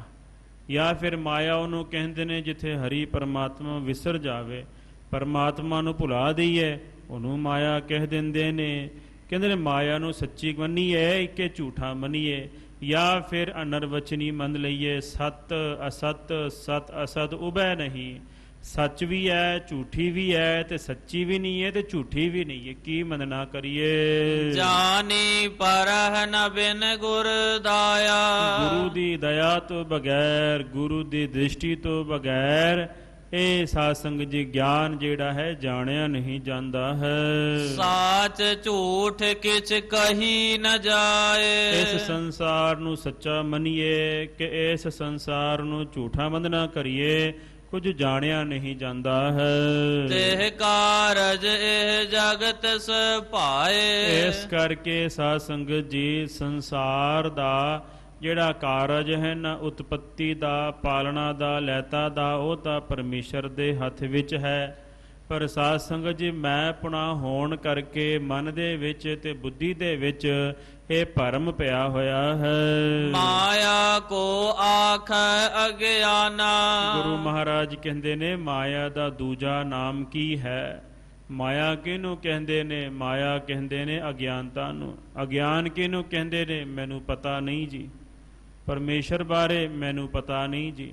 ਅੰਮ੍ਰਿਤ ਵੇਲੇ ਦਾ ਮਹਾਤਮ ਕੀ ਹੈ? ਮੈਨੂੰ ਪਤਾ ਨਹੀਂ ਜੀ। ਨਾਮ ਕਿਵੇਂ ਜਪਣਾ? ਮੈਨੂੰ ਪਤਾ ਨਹੀਂ ਜੀ। ਸਿਮਰਨ ਕਿਸ ਤਰ੍ਹਾਂ ਕਰਨਾ ਹੈ? ਮੈਨੂੰ ਪਤਾ ਨਹੀਂ ਜੀ। ਬਾਣੀ ਦੇ ਅਰਥ ਕੀ ਨੇ? ਮੈਨੂੰ ਪਤਾ ਨਹੀਂ। ਨਾ ਪਤਾ ਹੋਣਾ ਹੀ ਅਗਿਆਨਤਾ ਹੁੰਦੀ ਹੈ। ਤੇ ਸਾਧ ਸੰਗਤ ਜੀ ਸਾਰਾ ਕੁਝ ਆਤਮਾ ਦਾ ਗਿਆਨ ਹੋਣਾ ਉਹਨੂੰ ਗਿਆਨ ਕਹਿ ਦਿੰਦੇ ਨੇ। ਜਿਨ੍ਹਾਂ ਨੂੰ ਪਤਾ ਹੈ ਅੰਮ੍ਰਿਤ ਵੇਲੇ ਦਾ ਮਹਾਤਮ ਕੀ ਹੈ, ਜਿਨ੍ਹਾਂ ਨੂੰ ਪਤਾ ਹੈ ਸੇਵਾ ਸਿਮਰਨ ਦਾ ਮਹਾਤਮ ਕੀ ਹੈ, ਗੁਰਬਾਣੀ ਦੀ ਸੰਥਿਆ ਦਾ ਮਹਾਤਮ ਕੀ ਹੈ, ਗੁਰਬਾਣੀ ਪੜ੍ਹਨ ਪੜ੍ਹਾਉਣ ਦਾ ਮਹਾਤਮ ਕੀ ਹੈ, ਉਹ ਸਾਧ ਸੰਗਤ ਜੀ ਗਿਆਨਵਾਨ ਨੇ। ਜਿਨ੍ਹਾਂ ਨੂੰ ਨਹੀਂ ਪਤਾ ਸਾਧ ਸੰਗਤ ਜੀ ਉਹਨਾਂ ਨੂੰ ਅਗਿਆਨੀ ਕਹਿ ਦਿੰਦੇ ਹਨ। ਇਸ ਕੋ ਰੂਪ ਨਾ ਨਿਜ ਕੋ ਜਾਣਾ। ਇਸ ਨੂੰ ਸਾਧ ਸੰਗਤ ਜੀ ਜਿਨ੍ਹਾਂ ਨੇ ਇਸ ਨੂੰ ਰੂਪ ਕਰਕੇ ਮੰਨ ਲਿਆ ਹੈ ਉਹਨਾਂ ਨੇ ਆਪਣੇ ਨਿਜ ਸਰੂਪ ਆਤਮਾ ਨੂੰ ਪਛਾਣਿਆ ਨਹੀਂ ਹੈ। ਜਿਹੜਾ ਸਿਰਫ ਇਹੀ ਮੰਨਦੇ ਨੇ ਕਿ ਮੈਂ ਸਰੀਰ ਹਾਂ, ਮੈਂ ਸੁਖੀ ਹਾਂ, ਮੈਂ ਦੁਖੀ ਹਾਂ, ਮੈਂ ਰੋਗੀ ਹਾਂ, ਮੈਂ ਸੋਗੀ ਹਾਂ। ਜਦੋਂ ਸਾਧ ਸੰਗਤ ਜੀ ਹਰ ਗੱਲ ਤੇ ਜੋ ਆਪਣੀ ਭਰਮ ਰੂਪੀ ਪ੍ਰਤੀਤੀ ਹੈ ਉਸ ਨੂੰ ਸਾਧ ਸੰਗਤ ਜੀ ਮੈਂ ਕਰਕੇ ਮੰਨ ਲੈਂਦਾ ਹੈ, ਇਸੇ ਨੂੰ ਭਰਮ ਕਹਿੰਦੇ ਹਨ, ਅਗਿਆਨ ਤੇ ਅਵਿਦਿਆ ਕਹਿੰਦੇ ਹਨ। ਵਸਤੂ ਸਤਿ ਕੋ ਜਾਣਹਿ ਨਾਹੀ। ਜਿਹੜੀ ਸੱਚੀ ਵਸਤੂ ਹੈ ਪਰਮਾਤਮਾ ਸ਼ੁੱਧ ਚੇਤਨ ਆਨੰਦ ਸਰੂਪ ਹੈ, ਇੱਕ ਓੰਕਾਰ ਸਤਿਗੁਰ ਪ੍ਰਸਾਦ ਜੋ ਸ਼ੁੱਧ ਆਤਮਾ ਹੈ ਉਸ ਨੂੰ ਜਾਣਿਆ ਨਹੀਂ। ਕਲਪ ਹੈ ਅਪਰ ਤਿਸੇ ਕੇ ਮਾਹੀ। ਤੇ ਉਸੀ ਵਿੱਚ ਹੀ ਕਿਸੇ ਹੋਰ ਚੀਜ਼ ਦੀ ਕਲਪਨਾ ਕਰ ਲੈਣੀ, ਕੁਝ ਹੋਰ ਮੰਨ ਲੈਣਾ, ਇਸੇ ਨੂੰ ਸਾਧ ਸੰਗਤ ਜੀ ਅਗਿਆਨਤਾ ਕਹਿੰਦੇ ਨੇ, ਭਰਮ ਕਹਿੰਦੇ ਹਨ। ਦੇ ਦ੍ਰਿਸ਼ਟਾਂਤ ਤੋਹੇ ਸਮਝਾਵੈ। ਗੁਰੂ ਮਹਾਰਾਜ ਹੋਰ ਇਸ ਗੱਲ ਨੂੰ ਖੋਲ ਕਰਕੇ ਦੱਸਣਾ ਕਰਦੇ ਹਨ ਕਿ ਹੁਣ ਤੈਨੂੰ ਅਸੀਂ ਦ੍ਰਿਸ਼ਟਾਂਤ ਦੇ ਕਰਕੇ, ਐਗਜ਼ਾਮਪਲ ਦੇ ਕਰਕੇ ਸਮਝਾਉਣਾ ਕਰਦੇ ਹਾਂ। ਜਗ ਕੀ ਰਚਨਾ ਤਥਾ ਜਨਾਵੈ। ਸੰਸਾਰ ਦੀ ਜਿਹੜੀ ਰਚਨਾ ਹੈ ਨਾ, ਤੁਸੀਂ ਇਸ ਤਰ੍ਹਾਂ ਮੰਨ ਲੈਣਾ ਕਰੋ। ਹੁਣ ਵੇਖੋ ਸਾਧ ਸੰਗਤ ਜੀ, ਇੱਕ ਬੰਦਾ ਸੁੱਤਾ ਹੈ, ਸੁਪਨੇ ਦੇ ਵਿੱਚ ਉਹਨੇ ਆਪਣੀ ਵੱਖਰੀ ਸ੍ਰਿਸ਼ਟੀ ਬਣਾਈ ਤੇ ਬਣਾ ਕਰਕੇ ਸਾਧ ਸੰਗਤ ਜੀ ਮਨ ਨੇ ਵੱਖਰੀ ਸ੍ਰਿਸ਼ਟੀ ਬਣਾ ਕਰਕੇ ਉਹਦੇ ਵਿੱਚ ਦੁੱਖ ਸੁੱਖ ਭੋਗ ਰਿਹਾ ਹੈ। ਕਿੰਨੇ ਲੱਖਾਂ ਦੇ ਸਾਧ ਸੰਗਤ ਜੀ ਆਬਾਦੀ ਹੈ ਜਿਹੜੇ ਧਰਤੀ ਤੇ ਦੁਨੀਆ ਵਸ ਰਹੀ ਹੈ, ਤੇ ਕਿੰਨੀ ਦੁਨੀਆ ਸਾਧ ਸੰਗਤ ਜੀ ਸੌਂਦੀ ਹੈ, ਤੇ ਕਿੰਨੀ ਦੁਨੀਆ ਸੌਂ ਕਰਕੇ ਸੁਪਨਾ ਵੱਖਰਾ ਬਣਾ ਲੈਂਦੀਆਂ ਨੇ, ਵੱਖਰੀ ਸ੍ਰਿਸ਼ਟੀ ਆਪਣੀ ਤਿਆਰ ਕਰ ਲੈਂਦਾ ਆ ਮਨ, ਤੇ ਸਾਧ ਸੰਗਤ ਜੀ ਉਹਦੇ ਵਿੱਚ ਫਿਰ ਦੁੱਖ ਸੁੱਖ ਭੋਗਦਾ ਹੈ। ਇਸ ਤਰ੍ਹਾਂ ਕਈ ਸਾਧ ਸੰਗਤ ਜੀ ਕਰੋੜਾਂ ਹੀ ਸ੍ਰਿਸ਼ਟੀਆਂ ਜਿਹੜੀਆਂ ਨੇ ਇੱਕ ਮਿੰਟ 'ਚ ਪੈਦਾ ਹੁੰਦੀਆਂ ਨੇ, ਇੱਕ ਮਿੰਟ 'ਚ ਖਤਮ ਹੋ ਰਹੀਆਂ ਹਨ। ਇਸ ਕਰਕੇ ਪਤਾ ਨਹੀਂ ਸਾਧ ਸੰਗਤ ਜੀ ਕਿੰਨੀ ਕੁ ਦੁਨੀਆ ਜਿਹੜੀ ਹੈ ਉਹ ਮਿੰਟ ਮਿੰਟ ਵਿੱਚ ਮਰ ਰਹੀ ਹੈ, ਤੇ ਮਿੰਟ ਮਿੰਟ 'ਚ ਹੋਰ ਪੈਦਾ ਵੀ ਹੋ ਰਹੀ ਹੈ। ਸਾਇੰਸ ਇਹ ਵੀ ਮੰਨਦੇ ਨੇ ਜਿਹੜੇ ਬ੍ਰਹਮਾਂਡ ਦੇ ਵਿੱਚ, ਆਕਾਸ਼ ਦੇ ਵਿੱਚ ਨਾ, ਤਾਰੇ ਗੰਗਾ ਦੇ ਵਿੱਚ ਸਾਧ ਸੰਗਤ ਜੀ ਇੱਕ ਬਲੈਕ ਹੋਲ ਹੈ। ਉਹ ਬਲੈਕ ਹੋਲ ਇਸ ਤਰ੍ਹਾਂ ਦਾ ਹੈ ਵੀ ਉਹ ਸਾਧ ਸੰਗਤ ਜੀ ਵੱਡੇ ਵੱਡੇ ਸੂਰਜਾਂ ਨੂੰ, ਵੱਡੇ ਵੱਡੇ ਗ੍ਰਹਿਾਂ ਨੂੰ ਖਾ ਜਾਂਦਾ ਹੈ। ਉਹਦੇ ਵਿੱਚੋਂ ਜਾਂਦੇ ਹੋਏ ਗ੍ਰਹਿ ਦਿਸਦੇ ਆ, ਉਹ ਬਾਹਰ ਕਿੱਧਰ ਨਿਕਲ ਰਹੇ ਨੇ ਕੁਝ ਨਹੀਂ ਪਤਾ ਚੱਲ ਰਿਹਾ ਹੈ। ਵੱਡੇ ਵੱਡੇ ਗ੍ਰਹਿ ਹੀ ਸਾਧ ਸੰਗਤ ਜੀ ਉਹ ਨਿਕਲ ਜਾਂਦਾ ਹੈ, ਉਹਨਾਂ ਨੂੰ ਬਲੈਕ ਹੋਲ ਕਹਿੰਦੇ ਨੇ। ਇਸ ਤਰ੍ਹਾਂ ਅਕਾਲ ਪੁਰਖ ਵਾਹਿਗੁਰੂ ਦੀ ਕੁਦਰਤ ਹੈ ਵੀ ਇਹ ਸੱਚ ਹੈ ਕਿ ਝੂਠੀ ਹੈ, ਇਹ ਪ੍ਰਤੀਤੀ ਜਿਹੜੀ ਹੈ ਬਣੀ ਹੋਈ ਹੈ। ਤਾਮ ਮਹਾਰਾਜੋ ਕੋ ਨਹਿ ਜਾਣਹਿ। ਗੁਰੂ ਮਹਾਰਾਜ ਦ੍ਰਿਸ਼ਟਾਂਤ ਦਿੰਦੇ ਨੇ, ਕਹਿੰਦੇ ਸੜਕ ਦੇ ਵਿੱਚ ਕੋਈ ਰੱਸੀ ਪਈ ਹੋਵੇ ਤੇ ਸਾਧ ਸੰਗਤ ਜੀ ਸ਼ਾਮ ਦਾ ਵੇਲਾ ਹੋਵੇ ਤੇ ਥੋੜਾ ਜਿਹਾ ਚੰਦਰਮਾ ਦਾ ਚਾਨਣ ਸੜਕ ਤੇ ਪੈਂਦਾ ਹੋਵੇ, ਭ੍ਰਮ ਤੇ ਬਿਸਿਅਰ ਤਿਸ ਕੋ ਮਾਨਹਿ। ਬੰਦਾ ਸਾਧ ਸੰਗਤ ਜੀ ਤੁਰਿਆ ਜਾਂਦਾ ਹੋਵੇ ਸੜਕ ਤੇ ਇੱਕਦਮ ਡਰ ਦੇ ਨਾਲ ਉਸ ਰੱਸੀ ਦੇ ਤਾਈਂ ਭੁਲੇਖੇ ਦੇ ਨਾਲ ਮੰਨ ਲੈਂਦਾ ਹੈ ਕਿ ਕਿਤੇ ਖਬਰੇ ਸਾਪੀ ਨਾ ਹੋਵੇ। ਇਸ ਤਰ੍ਹਾਂ ਦਾ ਭਰਮ ਸਾਧ ਸੰਗਤ ਜੀ ਕੁਝ ਮਿੰਟਾਂ ਦਾ ਹੀ ਭਰਮ ਹੁੰਦਾ ਹੈ। ਇਸ ਤਰ੍ਹਾਂ ਥੋੜਾ ਜਿਹੜਾ ਭਰਮ ਹੈ ਨਾ, ਉਹ ਬੰਦੇ ਨੂੰ ਕਈ ਜ਼ਿੰਦਗੀ ਜਿਹੜੀਆਂ ਨੇ ਚੱਕਰਾਂ ਦੇ ਵਿੱਚ ਪਾ ਕਰਕੇ ਰੱਖ ਦਿੰਦਾ ਹੈ। ਇਸ ਤਰ੍ਹਾਂ ਗੁਰੂ ਮਹਾਰਾਜ ਕਹਿੰਦੇ ਨੇ, ਜਿੰਨਾ ਚਿਰ ਭਰਮ ਨਹੀਂ ਨਾ ਨਾਸ ਹੁੰਦਾ, ਉਨਾ ਚਿਰ ਗੁਰੂ ਪਰਮੇਸ਼ਰ ਦੀ ਪ੍ਰਾਪਤੀ ਨਹੀਂ ਜੇ ਹੁੰਦੀ। ਅਗਿਆਨ ਦੇ ਸਾਧ ਸੰਗਤ ਜੀ ਨਿਰਵਿਰਤੀ ਨਹੀਂ ਹੁੰਦੀ ਹੈ। ਪੈ ਤਰ ਕੈ ਪਾਜਤ ਕੰਪਾਏ। ਡਰ ਦੇ ਨਾਲ ਜਦੋਂ ਸੱਪ ਦੀ ਪ੍ਰਤੀਤੀ ਹੋਈ, ਇੱਕਦਮ ਦਿਸਿਆ ਕਿ ਕਿਤੇ ਖਬਰੇ ਸੱਪ ਹੀ ਨਾ ਹੋਵੇ, ਡਰ ਦੇ ਮਾਰੇ ਬੰਦਾ ਸਾਧ ਸੰਗਤ ਜੀ ਪਿਛਾਂ ਨੂੰ ਭੱਜ ਉੱਠਦਾ ਹੈ। ਜਿਵੇਂ ਕਿ ਭਰਥਰੀ ਹਰੀ ਜਿਹੜੇ ਬਹੁਤ ਵਿਦਵਾਨ ਹੋਏ ਨੇ, ਵਿਰਾਗੀ ਨੇ, ਉਹਨਾਂ ਨੇ 3 ਗ੍ਰੰਥ ਲਿਖੇ ਨੇ ਸਾਧ ਸੰਗਤ ਜੀ, ਵਿਰਾਗ ਸ਼ਤਕ, ਨੀਤੀ ਸ਼ਤਕ ਤੇ ਸ਼ਿੰਗਾਰ ਸ਼ਤਕ। ਉਹਨਾਂ ਨੇ ਗ੍ਰੰਥਾਂ ਦੀ ਉਥਾਨਕਾ ਦੇ ਵਿੱਚ ਲਿਖਿਆ ਹੈ। ਉਹਨਾਂ ਨੇ ਸਾਧ ਸੰਗਤ ਜੀ, ਕੋਈ ਉਹਨਾਂ ਦੇ ਨਾਲ ਘਟਨਾ ਹੋਈ, ਸਾਖੀ ਲੰਬੀ ਹੈ, ਮੈਂ ਟੂਕ ਮਾਤਰ ਸੁਣਾਉਣੀ ਹੈ। ਰਾਜ ਭਾਗ ਤਿਆਗ ਕਰਕੇ ਸਾਧ ਸੰਗਤ ਜੀ ਆਪਣੀ ਖੂਬਸੂਰਤ ਸੋਹਣੀ ਸੁਨੱਖੀਆਂ ਘਰਵਾਲੀਆਂ ਨੂੰ ਤਿਆਗ ਕਰਕੇ, ਸਾਰਾ ਕੁਝ ਤਿਆਗ ਕਰਕੇ ਪਰਮਾਤਮਾ ਦੇ ਰਸਤੇ ਤੇ ਤੁਰ ਪਏ। ਤੇ ਸਾਧ ਸੰਗਤ ਜੀ ਜਦੋਂ ਸੜਕ ਤੇ ਜਾ ਰਹੇ ਸਨ, ਰਾਤ ਦਾ ਹਨੇਰਾ ਸੀ ਤੇ ਚੰਦਰਮਾ ਦਾ ਚਾਨਣ ਜਦੋਂ ਸੜਕ ਤੇ ਪਿਆ, ਤੇ ਸਾਧ ਸੰਗਤ ਜੀ ਇਸ ਤਰ੍ਹਾਂ ਜਾਪਿਆ ਕਿ ਕਿਤੇ ਕੋਈ ਲਾਲ ਜਿਹੜਾ ਹੈ ਨਾ, ਉਹ ਸਾਧ ਸੰਗਤ ਚਮਕ ਰਿਹਾ ਹੈ। ਜਦੋਂ ਕੋਈ ਲਾਲ ਚੀਜ਼ ਚਮਕਦੀ ਹੋਈ ਵੇਖੀ, ਉਹਨੂੰ ਸਾਧ ਸੰਗਤ ਜੀ ਹੱਥ ਨਾਲ ਜਦੋਂ ਚੁੱਕਣ ਦਾ ਯਤਨ ਕੀਤਾ, ਤੇ ਉਹ ਸਾਧ ਸੰਗਤ ਜੀ ਹੱਥ ਜਿਹੜੇ ਨੇ ਥੁੱਕ ਦੇ ਨਾਲ ਲਿਬੜ ਗਏ ਸਨ। ਕਿਸੇ ਨੇ ਪਾਨ ਖਾ ਕਰਕੇ ਥੁੱਕਿਆ ਸੀ ਤੇ ਸਾਧ ਸੰਗਤ ਜੀ ਉਹ ਚੰਦਰਮਾ ਦਾ ਚਾਨਣ ਪੈਣ ਕਰਕੇ ਇਸ ਤਰ੍ਹਾਂ ਲੱਗਦਾ ਸੀ ਕਿ ਕੋਈ ਲਾਲ ਪਿਆ ਹੋਇਆ ਹੈ, ਕੋਈ ਲਾਲ ਪੱਥਰ ਪਿਆ ਹੋਇਆ ਹੈ, ਕੀਮਤੀ ਪੱਥਰ ਪਿਆ ਹੋਇਆ ਹੈ। ਇਹਨੂੰ ਹੀ ਸਾਧ ਸੰਗਤ ਜੀ ਭਰਮ ਕਹਿੰਦੇ ਨੇ। ਤੇ ਸਿਰ ਸਾਧ ਸੰਗਤ ਜੀ ਮੱਥੇ ਤੇ ਹੱਥ ਮਾਰ ਕਰਕੇ ਕਿਹਾ ਆਪਣੇ ਮਨ ਨੂੰ, ਕਹਿੰਦੇ ਮਨਾ ਇੰਨੀਆਂ ਖੂਬਸੂਰਤ ਇਸਤਰੀਆਂ ਘਰ ਵਾਲੀਆਂ ਛੱਡ ਕਰਕੇ ਰਾਜ ਭਾਗ ਤਿਆਗ ਕਰਕੇ ਇੰਨੇ ਵੱਡੇ ਵੱਡੇ ਖਜ਼ਾਨੇ ਅੰਬਾਰ ਜਿਹੜੇ ਲੱਗੇ ਨੇ ਉਹਨਾਂ ਨੂੰ ਤਿਆਗ ਕਰਕੇ ਵਾਹਿਗੁਰੂ ਦੇ ਰਸਤੇ ਤੇ ਤੁਰਿਆ ਤੇ ਇੱਥੇ ਡਿੱਗਣਾ ਸੀ, ਥੁੱਕ ਦੇ ਨਾਲ ਹੱਥ ਲਬੇੜਨਾ ਸੀ। ਇਸ ਤਰ੍ਹਾਂ ਆਪਣੇ ਮਨ ਨੂੰ ਸਾਧ ਸੰਗਤ ਜੀ ਲਾਹਣਤਾਂ ਪਾਈਆਂ ਸਨ ਭਰਥਰੀ ਹਰੀ ਜੀ ਨੇ।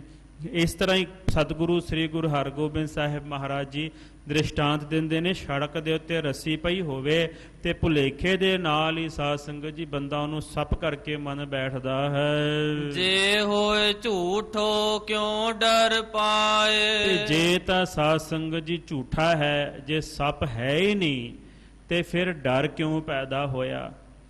ਡਰ ਕਿਉਂ ਹੋਇਆ? ਥੋੜੇ ਚਿਰ ਵਾਸਤੇ ਤਾਂ ਸੱਪ ਹੈ ਨਾ, ਸੱਪ ਦਾ ਪ੍ਰਤੀਤੀ ਹੋਈ ਹੈ ਤਾਂ ਹੀ ਤਾਂ ਸਾਧ ਸੰਗਤ ਜੀ ਹਿਰਦੇ 'ਚ ਡਰ ਪੈਦਾ ਹੋਇਆ ਹੈ। ਜੇ ਸਾਚੇ ਹੋਏ ਬਿਨ ਸਹਿ ਨਾਹੀ। ਤੇ ਜੇ ਸੱਪ ਸੱਚਾ ਹੁੰਦਾ ਤੇ ਸਾਧ ਸੰਗਤ ਜੀ ਨਾਸ਼ ਨਹੀਂ ਹੋਣਾ ਸੀ। ਜੇ ਗਹੁ ਦੇ ਨਾਲ, ਵਿਚਾਰ ਦੇ ਨਾਲ, ਚਿੰਤਨ ਦੇ ਨਾਲ, ਧੀਰਜ ਦੇ ਨਾਲ ਉੱਥੇ ਖਲੋ ਕਰਕੇ ਚੰਗੀ ਤਰ੍ਹਾਂ ਜੇ ਆਪਣਾ ਵੇਖਦੇ ਤਾਂ ਫਿਰ ਤਾਂ ਸਾਧ ਸੰਗਤ ਜੀ ਉਹ ਤਾਂ ਰੱਸੀ ਹੈ, ਉਹਦੇ ਨਾਲ ਕੀ ਡਰ ਹੋਣਾ ਸੀ।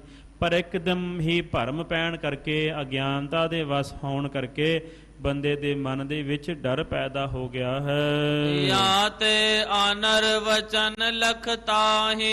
ਇਸ ਕਰਕੇ ਜੋ ਸੰਸਾਰ ਹੈ ਇਸ ਨੂੰ ਅਨਰ ਵਚਨੀ ਜਾਣਨਾ ਕਰੋ। ਨਾ ਸੱਚੀ ਹੈ ਨਾ ਝੂਠੀ ਹੈ, ਤੇ ਸੱਚੀ ਤੇ ਝੂਠੀ ਦੋਵੇਂ ਨਹੀਂ ਹਨ। ਤੇਮ ਬ੍ਰਹਮ ਰੂਪ ਨਹੀਂ ਜਿਨ ਜਾਣਾ। ਇਸੇ ਤਰ੍ਹਾਂ ਹੀ ਜਿਨ੍ਹਾਂ ਨੇ ਬ੍ਰਹਮ ਅਕਾਲ ਪੁਰਖ ਵਾਹਿਗੁਰੂ ਦਾ ਰੂਪ ਨਹੀਂ ਜਾਣਿਆ, ਤਿਸ ਕੋ ਭਾਖਤ ਹੈ ਅਗਿਆਨਾ। ਜਿੰਨਾ ਚਿਰ ਵਾਹਿਗੁਰੂ ਦਾ ਗਿਆਨ ਨਹੀਂ ਹਿਰਦੇ ਵਿੱਚ ਪ੍ਰਗਟ ਹੋਇਆ ਉਸੇ ਨੂੰ ਅਗਿਆਨ ਕਹਿੰਦੇ ਹਨ। ਜਬ ਅਗਿਆਨ ਬ੍ਰਹਮ ਕੋ ਭਇਓ। ਜਦੋਂ ਸਾਧ ਸੰਗਤ ਜੀ ਬ੍ਰਹਮ ਦਾ ਅਗਿਆਨ ਹੋਇਆ ਹੈ ਮਨ ਦੇ ਵਿੱਚ, ਤਿਸ ਅਗਿਆਨ ਜਗਤ ਨਿਰਮਾਇਓ। ਉਹਨੂੰ ਸਾਧ ਸੰਗਤ ਜੀ ਸੰਸਾਰ ਵੀ ਸਾਧ ਸੰਗਤ ਜੀ ਅਗਿਆਨ ਰੂਪ ਵਿੱਚ ਹੀ ਪ੍ਰਤੀਤ ਹੁੰਦਾ ਹੈ। ਉਹ ਭਰਮ ਜਿਹੜਾ ਹੈ ਨਾ ਮਨ ਦੇ ਵਿੱਚ ਕਿ ਸੱਚਾ ਹੈ ਕਿ ਝੂਠਾ ਹੈ, ਡਾਊਟ ਜਿਹੜਾ ਹੈ ਨਾ, ਸ਼ੰਕਾ ਪੈਦਾ ਹੋਣੀ, ਗੁਰਦੁਆਰੇ ਜਾਵਾਂ ਕਿ ਨਾ ਜਾਵਾਂ, ਅੰਮ੍ਰਿਤ ਛਕਾਂ ਕਿ ਨਾ ਛਕਾਂ, ਕੇਸ ਰੱਖਾਂ ਕਿ ਨਾ ਰੱਖਾਂ, ਨਿਤਨੇਮ ਕਰਾਂ ਕਿ ਨਾ ਕਰਾਂ, ਅੰਮ੍ਰਿਤ ਵੇਲੇ ਉੱਠਾਂ ਕਿ ਨਾ ਉੱਠਾਂ, ਅੱਜ ਕਰੀਏ ਕਿ ਕੱਲ ਨੂੰ ਕਰੀਏ। ਇਹ ਜਿਹੜਾ ਦੁਚਿੱਤਾ ਪੁਣਾ ਹੈ, ਡਬਲ ਮਾਈਂਡਡ ਹੋਣਾ ਹੈ, ਇਹ ਸਾਧ ਸੰਗਤ ਜੀ ਜੜ ਹੈ ਹਿਰਦੇ ਵਿੱਚ ਅਗਿਆਨ ਤੇ ਭਰਮ ਹੋਣ ਕਰਕੇ ਇਸ ਤਰ੍ਹਾਂ ਦੀ ਅਵਸਥਾ ਹੁੰਦੀ ਹੈ। ਗੁਰੂ ਮਹਾਰਾਜ ਕਹਿੰਦੇ ਨੇ ਸਹਿ ਜੀਉ ਮਲੀਨ ਹੈ। ਸ਼ੰਕਾ ਮਨ ਵਿੱਚ ਹੋਵੇ ਤਾਂ ਹਿਰਦਾ ਜਿਹੜਾ ਹੈ ਸਾਧ ਸੰਗਤ ਜੀ ਮੈਲਾ ਹੁੰਦਾ ਹੈ। ਇਹ ਮੈਲੇ ਮਨ ਦੀ ਨਿਸ਼ਾਨੀ ਹੈ ਕਿ ਮਨ ਜਿਹੜਾ ਹੈ ਭਰਮ ਦੇ ਵਿੱਚ ਅਗਿਆਨ ਦੇ ਵਿੱਚ ਪਿਆ ਹੋਇਆ ਹੈ। ਸਤਿਗੁਰ ਬੜੇ ਭਾਗ ਤੇ ਮਿਲੇ। ਗੁਰੂ ਮਹਾਰਾਜ ਸਤ ਚਿਤ ਆਨੰਦ ਸਰੂਪ ਸਤਿਗੁਰੂ ਦੇ ਪੂਰਨ ਸਤਿਗੁਰੂ ਦੀ ਪ੍ਰਾਪਤੀ ਹੋਵੇ ਉਦੋਂ ਹੀ ਵੱਡੇ ਭਾਗ ਪ੍ਰਗਟ ਹੋਏ ਹਨ। ਸੋ ਉਪਦੇਸ਼ ਦੇਹ ਜਬ ਭਲੇ। ਜਦੋਂ ਸਾਧ ਸੰਗਤ ਜੀ ਬ੍ਰਹਮ ਨੇਸ਼ਟੀ ਬ੍ਰਹਮ ਸਰੋਤਰੀ ਸਤਿਗੁਰੂ ਜੀ ਜਦੋਂ ਸ੍ਰੇਸ਼ਟ ਉਪਦੇਸ਼ ਬਖਸ਼ਣ ਉਦੋਂ ਹੀ ਪਰਮਾਤਮਾ ਦੀ ਪ੍ਰਾਪਤੀ ਹੁੰਦੀ ਹੈ। ਪਰ ਕਾਚੇ ਗੁਰ ਤੇ ਮੁਕਤ ਨ ਹੁਆ, ਕੱਚੇ ਗੁਰੂ ਦੇ ਨਾਲ ਮੁਕਤੀ ਨਹੀਂ ਪ੍ਰਾਪਤ ਹੁੰਦੀ। ਜੈਸੇ ਰੱਜੂ ਗਿਆਤਾ ਕੋਏ। ਜਿਵੇਂ ਕੋਈ ਸਾਧ ਸੰਗਤ ਜੀ ਸਿਆਣਾ ਬੰਦਾ ਜਿਹਨੂੰ ਪਤਾ ਹੈ ਕਿ ਸੜਕ ਤੇ ਸੱਪ ਨਹੀਂ ਗਾ ਰੱਸੀ ਪਈ ਹੈ, ਇਸ ਤਰ੍ਹਾਂ ਕੋਈ ਗਿਆਨਵਾਨ ਬੰਦਾ ਆ ਕਰਕੇ ਜਦੋਂ ਦੱਸਣਾ ਕਰੇ, ਉਪਦੇਸ਼ ਇਹ ਨਹਿ ਇਹ ਹੋਏ। ਕਹਿੰਦੇ ਉਹ ਉਪਦੇਸ਼ ਦੇਣਾ ਕਰੇ ਕਿ ਭਾਈ ਇਹ ਸੱਪ ਨਹੀਂ ਗਿਆ, ਇਹ ਰੱਸੀ ਪਈ ਐ, ਤੂੰ ਐਵੇਂ ਨਾ ਡਰੀ ਜਾ, ਐਵੇਂ ਨਾ ਭਜਣਾ ਕਰ, ਐਵੇਂ ਨਾ ਮਨ ਵਿੱਚ ਭਰਮ ਪੈਦਾ ਕਰ, ਇਹ ਤਾਂ ਚੁੱਪ ਕਰਕੇ ਇਹ ਰੱਸੀ ਐ, ਚੁੱਪ ਕਰਕੇ ਤੂੰ ਪਾਸੇ ਤੋਂ ਲੰਘ ਜਾ, ਇਹ ਤੋਂ ਡਰਨ ਦੀ ਲੋੜ ਨਹੀਂ ਹੈ। ਤੇ ਸਾਧ ਸੰਗਤ ਜੀ ਐਵੇਂ ਹੀ ਬੰਦਾ ਸੰਸਾਰ ਤੋਂ ਡਰੀ ਜਾਵੇ, ਮਾਇਆ ਤੋਂ ਡਰੀ ਜਾਵੇ, ਹਾਏ ਕਿਤੇ ਮਾਇਆ ਨਾ ਚਿੰਬੜ ਜਾਏ, ਹਾਏ ਮੇਰਾ ਮਨ ਖਰਾਬ ਨਾ ਕਿਤੇ ਹੋ ਜਾਵੇ, ਹਾਏ ਮੇਰਾ ਮਨ ਭਰਮ ਵਿੱਚ ਨਾ ਕਿਤੇ ਪੈ ਜਾਵੇ। ਇਹਦੇ ਨਾਲੋਂ ਤਾਂ ਸਾਧ ਸੰਗਤ ਜੀ ਪੋਜ਼ਿਟਿਵ ਸੋਚਣਾ ਚਾਹੀਦਾ ਹੈ ਕਿ ਵਾਹਿਗੁਰੂ ਦਾ ਸਿਮਰਨ ਵਿੱਚ ਜੁੜਨਾ ਚਾਹੀਦਾ ਹੈ। ਜਿਸ ਦੇ ਨਾਲ ਅਸੀਂ ਵਾਹਿਗੁਰੂ ਦੇ ਨੇੜੇ ਜਾਵਾਂਗੇ। ਜਿੰਨਾ ਮਨ ਤੇ ਬੁੱਧੀ ਪਰਮਾਤਮਾ ਦੇ ਨੇੜੇ ਹੁੰਦੀ ਹੈ, ਉਹਨਾਂ ਮਨ ਸੁਖੀ ਤੇ ਬੁੱਧੀ ਟਿਕੀ ਹੁੰਦੀ ਹੈ। ਜਿੰਨਾ ਮਨ ਤੇ ਦਿਮਾਗ ਪਰਮਾਤਮਾ ਦੀ ਆਤਮਾ ਦੀ ਜੋਤ ਤੋਂ ਦੂਰ ਹੁੰਦੀ ਹੈ, ਉਨਾ ਹੀ ਮਨ ਦੁਖੀ ਤੇ ਉਨੀ ਹੀ ਬੁੱਧੀ ਜਿਹੜੀ ਹੈ ਚੰਚਲ ਹੁੰਦੀ ਹੈ। ਮੈਨੀ ਕੇ ਹੇਰੀ ਰਜੂ ਕਹੈ। ਤੇ ਜਦੋਂ ਗੁਰੂ ਸਾਹਿਬ ਰੂਪੀ ਸਿਆਣਾ ਬੰਦਾ ਕੋਈ ਆਣ ਕਰਕੇ ਇਹ ਗਿਆਨ ਦਵੇ, ਮੈਂ ਤਾਂ ਚੰਗੀ ਤਰ੍ਹਾਂ ਵੇਖਿਆ ਇਹ ਸੱਪ ਨਹੀਂ ਗਾ, ਤੂੰ ਐਵੇਂ ਡਰੀ ਜਾਣਾ, ਇਹ ਤਾਂ ਰੱਸੀ ਹੈ, ਇਸ ਕਰਕੇ ਇਹ ਰੱਸੀ ਨੂੰ ਜਾਣ, ਇਹ ਗਿਆਨ ਤੂੰ ਮਨ ਵਿੱਚ ਹਾਸਿਲ ਕਰ ਲੈ। ਇਸ ਤਰ੍ਹਾਂ ਜਦੋਂ ਕੋਈ ਦੱਸਣ ਵਾਲਾ ਗਿਆਨ ਦੇਣ ਵਾਲਾ ਹੋਵੇ, ਉਦੋਂ ਫਿਰ ਸਾਧ ਸੰਗਤ ਜੀ ਅਗਿਆਨਤਾ ਦੀ ਨਿਰਵਿਰਤੀ ਹੁੰਦੀ ਹੈ। ਅਰ ਕੰਪ ਤਿਸੀ ਕੋ ਦਹ। ਉਦੋਂ ਫਿਰ ਜਦੋਂ ਗਿਆਨ ਹੋ ਜਾਂਦਾ ਹੈ, ਫਿਰ ਸੱਪ ਦਾ ਜਿਹੜਾ ਡਰ ਹੈ, ਸਰੀਰ ਵਿੱਚ ਜਿਹੜਾ ਕਾਂਬਾ ਛਿੜਿਆ ਹੋਇਆ ਹੈ, ਪਸੀਨੋ ਪਸੀਨੀ ਹੋਇਆ ਸਰੀਰ, ਉਹ ਸਾਧ ਸੰਗਤ ਜੀ ਸਾਰਾ ਡਰ ਤੇ ਭਰਮ ਚੱਕਿਆ ਜਾਂਦਾ ਹੈ। ਤੇਮ ਉਪਦੇਸ਼ ਗੁਰੂ ਜਬ ਕਰੈ। ਜਦੋਂ ਫਿਰ ਬ੍ਰਹਮ ਨਿਸ਼ਠੀ ਸਤਿਗੁਰੂ ਜੀ ਸ੍ਰੇਸ਼ਟ ਗਿਆਨ ਦਾ ਉਪਦੇਸ਼ ਬਖਸ਼ਦੇ ਹਨ। ਬ੍ਰਹਮ ਅਗਿਆਨ ਤਿਸੀ ਕੋ ਹਰੈ। ਉਸੇ ਨੂੰ ਸਾਧ ਸੰਗਤ ਜੀ ਬ੍ਰਹਮ ਦਾ ਜਿਹੜਾ ਅਗਿਆਨ ਪੁਣਾ ਹੈ ਕਿ ਮੈਂ ਵਾਹਿਗੁਰੂ ਨਹੀਂ ਜਾਣਦਾ, ਮੈਂ ਮਨ ਨੂੰ ਨਹੀਂ ਜਾਣਦਾ, ਮੈਨੂੰ ਨਹੀਂ ਪਤਾ ਦਿਮਾਗ ਬੁੱਧੀ ਕੀ ਹੁੰਦੀ ਹੈ, ਇਸ ਤਰ੍ਹਾਂ ਜਿਹੜਾ ਅਗਿਆਨ ਪੁਣੇ ਵਾਲੀਆਂ ਗੱਲਾਂ ਮਨ ਕਰਦਾ ਹੈ ਨਾ, ਉਹ ਫਿਰ ਸਾਧ ਸੰਗਤ ਜੀ ਗਿਆਨ ਹੋਣ ਤੇ ਸਾਰਾ ਅਗਿਆਨ ਨਾਸ ਹੋ ਜਾਂਦਾ ਹੈ। ਕਲਪਿਓ ਜਗਤ ਸਰਬ ਕੀ ਨਿਆਏ। ਪਰ ਸਾਧ ਸੰਗਤ ਜੀ ਮੂਰਖ ਬੰਦਾ ਕੀ ਕਰਦਾ ਹੈ, ਕਲਪ ਲੈਂਦਾ ਹੈ, ਮੰਨ ਲੈਂਦਾ ਹੈ, ਭੁਲੇਖਾ ਖਾ ਜਾਂਦਾ ਹੈ ਕਿ ਇਹ ਰੱਸੀ ਨਹੀਂ ਹੈ, ਇਹ ਸੱਪ ਹੈ। ਬ੍ਰਹਮ ਰਜੂ ਸਮ ਲਖ ਸੁਖ ਪਾਈ। ਜਿੰਨਾ ਚਿਰ ਸਾਧ ਸੰਗਤ ਜੀ ਗਿਆਨ ਨਹੀਂ ਹੁੰਦਾ ਕਿ ਸੱਪ ਦਾ ਜਿਹੜਾ ਡਰ ਹੈ ਉਹ ਨਿਰਵਿਰਤ ਨਹੀਂ ਹੁੰਦਾ, ਤੇ ਚੰਗੀ ਤਰ੍ਹਾਂ ਵੇਖ ਕੇ ਕਿ ਨਹੀਂ ਇਹ ਤਾਂ ਰੱਸੀ ਪਈ ਹੈ, ਇੰਨਾ ਸਾਧ ਸੰਗਤ ਜੀ ਜਿੰਨਾ ਚਿਰ ਗਿਆਨ ਨਹੀਂ ਹੁੰਦਾ, ਉਹਨਾਂ ਚਿਰ ਵਾਹਿਗੁਰੂ ਦੀ ਪ੍ਰਾਪਤੀ ਨਹੀਂ ਹੁੰਦੀ ਹੈ। ਬੰਧਿਆ ਸੁਤ ਸਮ ਜਗਨ ਹੈ ਕੂਰੋ। ਜਦੋਂ ਸਾਧ ਸੰਗਤ ਜੀ ਕਿਸੇ ਬਾਂਝ ਇਸਤਰੀ ਨੂੰ ਪੁੱਤਰ ਨਹੀਂ ਨਾ ਪੈਦਾ ਹੁੰਦਾ, ਤੇ ਜੇ ਕੋਈ ਕਵੇ ਵੀ ਇਹ ਤਾਂ ਜੀ ਬਾਂਝ ਦਾ ਸਾਧ ਸੰਗਤ ਜੀ ਪੁੱਤਰ ਹੈ, ਇਹ ਤਾਂ ਝੂਠੀ ਗੱਲ ਹੋਈ ਨਾ। ਬੰਦਿਆਂ ਦਾ ਤਾਂ ਕੋਈ ਪੁੱਤਰ ਹੋ ਹੀ ਨਹੀਂ ਸਕਦਾ। ਜਿਹੜੀ ਇਸਤਰੀ ਹੈ ਹੀ ਬਾਂਝ, ਉਹਦੇ ਤੋਂ ਸਾਧ ਸੰਗਤ ਜੀ ਪੁੱਤਰ ਕਿਵੇਂ ਪੈਦਾ ਹੋ ਸਕਦਾ ਹੈ। ਪਰ ਜੇ ਕੋਈ ਕਹਿ ਦੇਵੇ ਇਹ ਜੀ ਬਾਂਝ ਦਾ ਪੁੱਤਰ ਹੈ, ਤੇ ਤਾਂ ਹੋਈ ਝੂਠੀ ਗੱਲ ਹੋਈ ਨਾ, ਹੁੰਦਾ ਤਾਂ ਹੈ ਨਹੀਂ। ਇੰਦਰ ਵਿਸ਼ੈ ਦਿਖਤ ਬਿਦਰੂਰੇ। ਇਸ ਤਰ੍ਹਾਂ ਸਾਧ ਸੰਗਤ ਜੀ ਇੰਦਰੀਆਂ ਦੇ ਜਿਹੜੇ ਵਿਸ਼ੇ ਨੇ ਨਾ, ਅੱਖਾਂ, ਕੰਨ, ਨੱਕ, ਚਮੜੀ, ਜ਼ਬਾਨ, ਹੱਥ, ਪੈਰ, ਇਹਨਾਂ ਦੇ ਜਿਹੜੇ ਸਬਜੈਕਟ ਨੇ ਨਾ, ਇਹਨਾਂ ਸਾਧ ਸੰਗਤ ਜੀ ਆਬਜੈਕਟ ਜਿਹੜਾ ਹੈ, ਇਹ ਸਬਜੈਕਟ ਤੇ ਆਬਜੈਕਟ ਨੂੰ ਖਿੱਚ ਕਰਕੇ ਨਾ ਮਨ ਦੇ ਵਿੱਚ ਅੱਖਾਂ ਬੰਦ ਕਰਕੇ, ਕੰਨਾਂ ਜਿਹੜੀਆਂ ਨੇ, ਕੰਨ ਜਿਹੜੇ ਨੇ ਨਿੰਦਿਆ ਚੁਗਲੀ ਤੋਂ ਬੰਦ ਕਰਕੇ, ਜ਼ਬਾਨ ਜਿਹੜੀ ਹੈ ਨਿੰਦਿਆ ਚੁਗਲੀ ਤੋਂ ਬੰਦ ਕਰਕੇ, ਜਦੋਂ ਮਨ ਇਕਾਗਰ ਕਰਕੇ ਬੰਦਾ ਵਾਹਿਗੁਰੂ ਦੇ ਸਿਮਰਨ ਵੱਲ ਸਾਰੀ ਸ਼ਕਤੀ ਜਿਹੜੀ ਹੈ ਸਰੀਰ ਦੀ ਲਾਉਣਾ ਕਰਦਾ ਹੈ। ਸਤਿ ਬ੍ਰਹਮ ਕੀ ਸਤਿਆ ਸੰਗ। ਇਸ ਤਰ੍ਹਾਂ ਸੱਚੇ ਪਰਮਾਤਮਾ ਦੀ ਆਸਰਾ ਲੈ ਕਰਕੇ ਅਧਿਸ਼ਟਾਨ ਸਰੂਪ ਸਾਰਿਆਂ ਨੂੰ ਆਸਰਾ ਦੇਣ ਵਾਲਾ ਜੋ ਬ੍ਰਹਮ ਹੈ, ਉਸ ਦੀ ਸੰਗੀ ਭਾਵ ਕਿ ਉਹਦੀ ਸੰਗਤ ਵਿੱਚ ਬੈਠਦਾ ਹੈ, ਪਰਮਾਤਮਾ ਦੀ ਸੰਗਤ ਵਿੱਚ ਬੈਠਦਾ ਹੈ। ਭਾਵ ਕਿ ਵੱਖਰੀ ਗੱਲ ਹੈ ਕਿ ਅਸੀਂ ਗੁਰੂ ਘਰ ਵਿੱਚ ਆ ਕਰਕੇ ਬੈਠ ਜਾਂਦੇ ਹਾਂ, ਕਥਾ ਸੁਣਦੇ ਹਾਂ, ਕੀਰਤਨ ਸੁਣਦੇ ਹਾਂ, ਅਸੀਂ ਮੰਨ ਲੈਂਦੇ ਹਾਂ ਕਿ ਜੀ ਸੰਗਤ ਹੋ ਗਈ, ਸਤਿਗੁਰਾਂ ਦੀ ਸੰਗਤ ਹੋ ਗਈ, ਪਰਮਾਤਮਾ ਦੀ ਸੰਗਤ ਹੋ ਗਈ।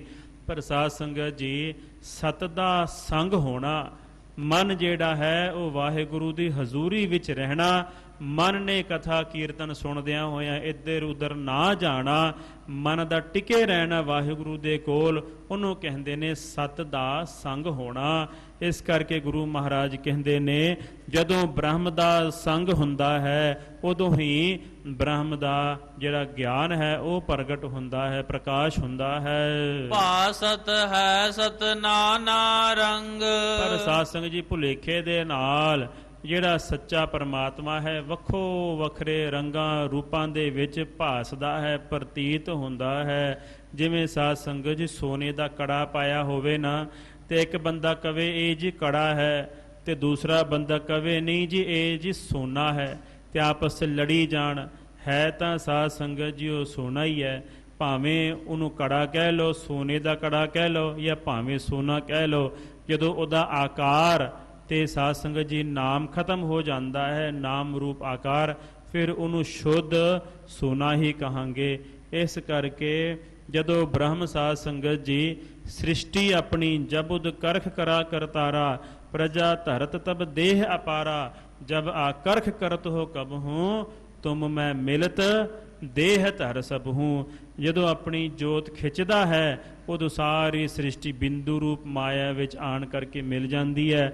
ਤੇ ਜਦੋਂ ਫੁਰਨਾ ਕਰਦਾ ਹੈ ਇੱਕ ਓੰਕਾਰ, ਜਦੋਂ ਫੁਰਨਾ ਹੋਇਆ, ਓੰਕਾਰ ਦਾ ਉਚਾਰਨ ਹੋਇਆ, ਓੰਕਾਰ ਬ੍ਰਹਮਾ ਉਤਪਤ, ਓੰਕਾਰ ਕੀਆ ਜਿਨ ਚਿਤ, ਓੰਕਾਰ ਸੈਲ ਜੁਗ ਭਏ, ਓੰਕਾਰ ਬੇਦ ਨਿਰਮੈ। ਉਦੋਂ ਸਾਰੀ ਸ੍ਰਿਸ਼ਟੀ ਇੱਕ ਫੁਰਨੇ ਦੇ ਨਾਲ ਹੀ ਪੈਦਾ ਹੋ ਜਾਂਦੀ ਹੈ। ਜੈਸਾ ਚੋ ਹੋਵੈ ਤਿਸ਼ਟਾਨ, ਜਿਵੇਂ ਸਾਧ ਸੰਗਤ ਜੀ ਸੱਚ ਜਿਹੜਾ ਪਰਮਾਤਮਾ ਅਧਿਸ਼ਟਾਨ ਸਰੂਪ ਹੈ, ਸਾਰਿਆਂ ਦਾ ਆਸਰਾ ਰੂਪ ਹੈ। ਆਪਾਂ ਕਹਿੰਦੇ ਆ ਨਾ, ਮੇਰਾ ਮਨ ਅੱਜ ਬੜਾ ਖਰਾਬ ਹੈ, ਅੱਜ ਜੀ ਮੇਰਾ ਦਿਮਾਗ ਬੜਾ ਖਰਾਬ ਹੋ ਗਿਆ।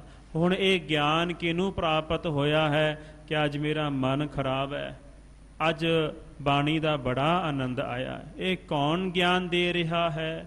ਇਹ ਕਿਹਨੂੰ ਨੌਲੇਜ ਹੋ ਰਹੀ ਹੈ ਕਿ ਅੱਜ ਬੜਾ ਆਨੰਦ ਆਇਆ, ਅੱਜ ਮੇਰਾ ਮਨ ਬੜਾ ਦੁਖੀ ਹੈ, ਅੱਜ ਮੇਰਾ ਮਨ ਬੜਾ ਸੁਖੀ ਹੈ? ਕੌਣ ਮਨ ਨੂੰ ਪਿੱਛੇ ਹੋ ਕਰਕੇ ਵਾਚ ਕਰ ਰਿਹਾ ਆ? ਕੌਣ ਵਿਟਨੈਸ ਆ? ਸਾਖੀ ਕੌਣ ਹੈ? ਆਪਾਂ ਕੋਰਟ ਵਿੱਚ ਜਾਂਦੇ ਆ, ਵੇਖਦੇ ਆ ਨਾ, ਜੱਜ ਖਲੋਂਦਾ ਹੈ ਤੇ ਸਾਖੀ ਕਹਿੰਦੇ ਖੂਨ ਕਿਹਨੇ ਕੀਤਾ, ਕਿਹਨੇ ਵੇਖਿਆ? ਕਿਉਂ ਕੌਣ ਵੇਖ ਰਿਹਾ ਹੈ ਕਿ ਅੱਜ ਮੇਰਾ ਦਿਮਾਗ ਖਰਾਬ ਹੈ? ਜਿਹੜਾ ਸਾਧ ਸੰਗਤ ਜੀ ਬੁੱਧੀ ਨੂੰ ਵੀ ਵੇਖ ਰਿਹਾ ਹੈ, ਜੋ ਮਨ ਨੂੰ ਵੀ ਵੇਖ ਰਿਹਾ ਹੈ, ਉਹੀ ਤਤ ਵਸਤੂ ਆਤਮਾ ਸਰੂਪ ਹੈ। ਤਾਹਾ ਕਲਪਨਾ ਬਨ ਹੈ ਆਨ, ਜਿੱਥੇ ਸਾਧ ਸੰਗਤ ਜੀ ਅਧਿਸ਼ਟਾਨ ਸਰੂਪ ਪਰਮਾਤਮਾ ਹੈ, ਉੱਥੇ ਕਲਪਨਾ ਦੇ ਆਸਰੀ ਸਾਰ ਸਾਧ ਸੰਗਤ ਜੀ ਧਰਤੀ ਜਿਹੜੀ ਹੈ, ਸੰਸਾਰ ਜਿਹੜਾ ਹੈ, ਉਹ ਬਣ ਆ ਰਿਹਾ ਹੈ। ਜਾਵਤ ਨਹਿ ਤਿਸ਼ਟਾਨ ਸੋ ਜਾਣਹਿ, ਜਿੰਨਾ ਚਿਰ ਅਧਿਸ਼ਟਾਨ ਸਰੂਪ ਆਸਰਾ ਸਾਰਿਆਂ ਦਾ ਪਰਮਾਤਮਾ ਉਹਨੂੰ ਜਾਣਦਾ ਨਹੀਂ, ਤਾਵਤ ਭ੍ਰਮ ਤੇ ਕਲਪਨ ਠਾਨਹਿ, ਉਹਨਾਂ ਚਿਰ ਭਰਮ ਦੇ ਵਿੱਚ ਹੀ ਪਿਆ ਹੁੰਦਾ ਹੈ। ਸਾਧ ਸੰਗਤ ਜੀ ਕਲਪਨਾ ਦੇ ਵਿੱਚ ਹੀ ਪਿਆ ਹੁੰਦਾ ਹੈ। ਭੇਦ ਭਰਮ, ਕਰਤਤ ਭਰਮ, ਪੁਨ ਸੰਗ ਭਰਮ, ਵਿਕਾਰ ਸਤ ਭਰਮ, ਇਸ ਤਰ੍ਹਾਂ 5 ਤਰ੍ਹਾਂ ਦਾ ਭਰਮ ਹੈ। ਜੀਵ ਦਾ ਭਰਮ, ਜੀਵ ਈਸ਼ ਦਾ ਭਰਮ, ਜੜ ਦਾ ਭਰਮ ਤੇ ਜੀਵ ਜੜ ਦਾ ਭਰਮ। ਇਸ ਤਰ੍ਹਾਂ ਸਾਧ ਸੰਗਤ ਜੀ ਮੈਂ ਪੁਣਾ ਦਾ ਭਰਮ ਹੈ। ਸਰੀਰ ਦੇ ਨਾਲ ਸੰਗਤ ਹੋਣ ਕਰਕੇ ਮੈਂ ਸਰੀਰ ਹਾਂ, ਇਸ ਤਰ੍ਹਾਂ ਦਾ ਭਰਮ ਹੈ। ਸੰਸਾਰ ਨੂੰ ਸੱਚਾ ਮੰਨਣਾ ਇਹ ਭਰਮ ਹੈ। ਇਸ ਤਰ੍ਹਾਂ ਸਾਧ ਸੰਗਤ ਜੀ 5 ਤਰ੍ਹਾਂ ਦੇ ਭਰਮ ਜਿਹੜੇ ਨੇ ਉਹ ਮਨ ਦੇ ਵਿੱਚ ਕਲਪੇ ਜਾਂਦੇ ਹਨ। ਨਿਸ਼ਚੈ ਹੋਏ ਗਿਆਨ ਤਿਸ਼ਟਾਨ, ਜਦੋਂ ਸਾਧ ਸੰਗਤ ਜੀ ਗਿਆਨ ਹੋ ਜਾਂਦਾ ਹੈ ਤੇ ਅਕਾਲ ਪੁਰਖ ਵਾਹਿਗੁਰੂ ਜੋ ਅਧਿਸ਼ਟਾਨ ਸਰੂਪ ਹੈ ਉਹਦੀ ਪ੍ਰਾਪਤੀ ਹੁੰਦੀ ਹੈ।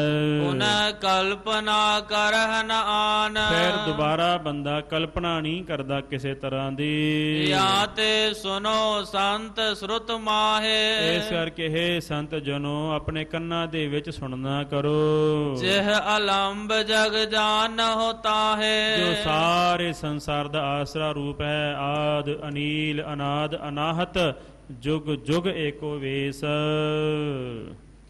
ਜਿਸ ਜਾਣੇ ਸਗਰੋ ਪ੍ਰਮ ਜਾਏ, ਜਿਹਨੂੰ ਵੇਖ ਕਰਕੇ ਸਾਰਾ ਭਰਮ ਸਾਧ ਸੰਗਤ ਜੀ ਨਾਸ਼ ਹੋ ਜਾਂਦਾ ਹੈ। ਸਭ ਬਚਿਤ੍ਰਤਾ ਏਕ ਲਖਾਏ, ਜੋ ਸਾਰਾ ਸਾਧ ਸੰਗਤ ਜੀ ਅਨੇਕ ਹੈ ਫਿਰ ਏਕ ਹੈ। ਅਨੇਕਾਂ ਵਿੱਚ ਇੱਕ ਵਾਹਿਗੁਰੂ ਵੇਖ ਲੈਂਦਾ ਹੈ। ਬ੍ਰਹਮ ਸਰੂਪ ਆਪ ਹੋਏ ਮਾਨ, ਫਿਰ ਸਾਧ ਸੰਗਤ ਜੀ ਆਪਣੇ ਆਪ ਨੂੰ ਬ੍ਰਹਮ ਦਾ ਸਰੂਪ ਜਾਣ ਲੈਂਦਾ ਹੈ। ਸਤ ਚੇਤਨ ਆਨੰਦ ਮਹਾਨ, ਅਕਾਲ ਪੁਰਖ ਵਾਹਿਗੁਰੂ ਸੱਚਾ ਹੈ, ਤਿੰਨੇ ਕਾਲਾਂ ਦੇ ਵਿੱਚ ਚੇਤਨ ਹੈ ਤੇ ਆਨੰਦ ਸਰੂਪ ਹੈ। ਜਿਵੇਂ ਭਗਤ ਨਾਮਦੇਵ ਜੀ ਸਾਧ ਸੰਗਤ ਜੀ ਕੁੱਤੇ ਦੇ ਮਗਰ ਘਿਓ ਦਾ ਛੰਨਾ ਲੈ ਕਰਕੇ ਭੱਜ ਉੱਠਦੇ ਨੇ ਤੇ ਕੁੱਤੇ ਨੂੰ ਕਹਿੰਦੇ ਨੇ ਪਰਮਾਤਮਾ ਜੀ, ਵਿਠਲ ਜੀ, ਵੀ ਸੁੱਕਾ ਪ੍ਰਸ਼ਾਦਾ ਤਾਂ ਮੈਂ ਨਹੀਂ ਸਕਦਾ, ਕਿ ਤੁਸੀਂ ਕਿਉਂ ਸੁੱਕਾ ਪ੍ਰਸ਼ਾਦਾ ਮੇਰੇ ਥਾਲ ਚੋਂ ਚੁੱਕ ਕਰਕੇ ਭੱਜ ਰਹੇ ਹੋ, ਆਓ ਤੁਹਾਡਾ ਪ੍ਰਸ਼ਾਦਾ ਚੋਪੜ ਦੇਵਾਂ। ਫਿਰ ਤਾਂ ਸਾਧ ਸੰਗਤ ਜੀ ਜੀਵ ਦਾ ਫਰਕ ਨਹੀਂ ਨਾ ਰਿਹਾ ਕਿ ਮੈਂ ਨਾਮਦੇਵ ਹਾਂ ਤੇ ਇਹ ਕੁੱਤਾ ਆ।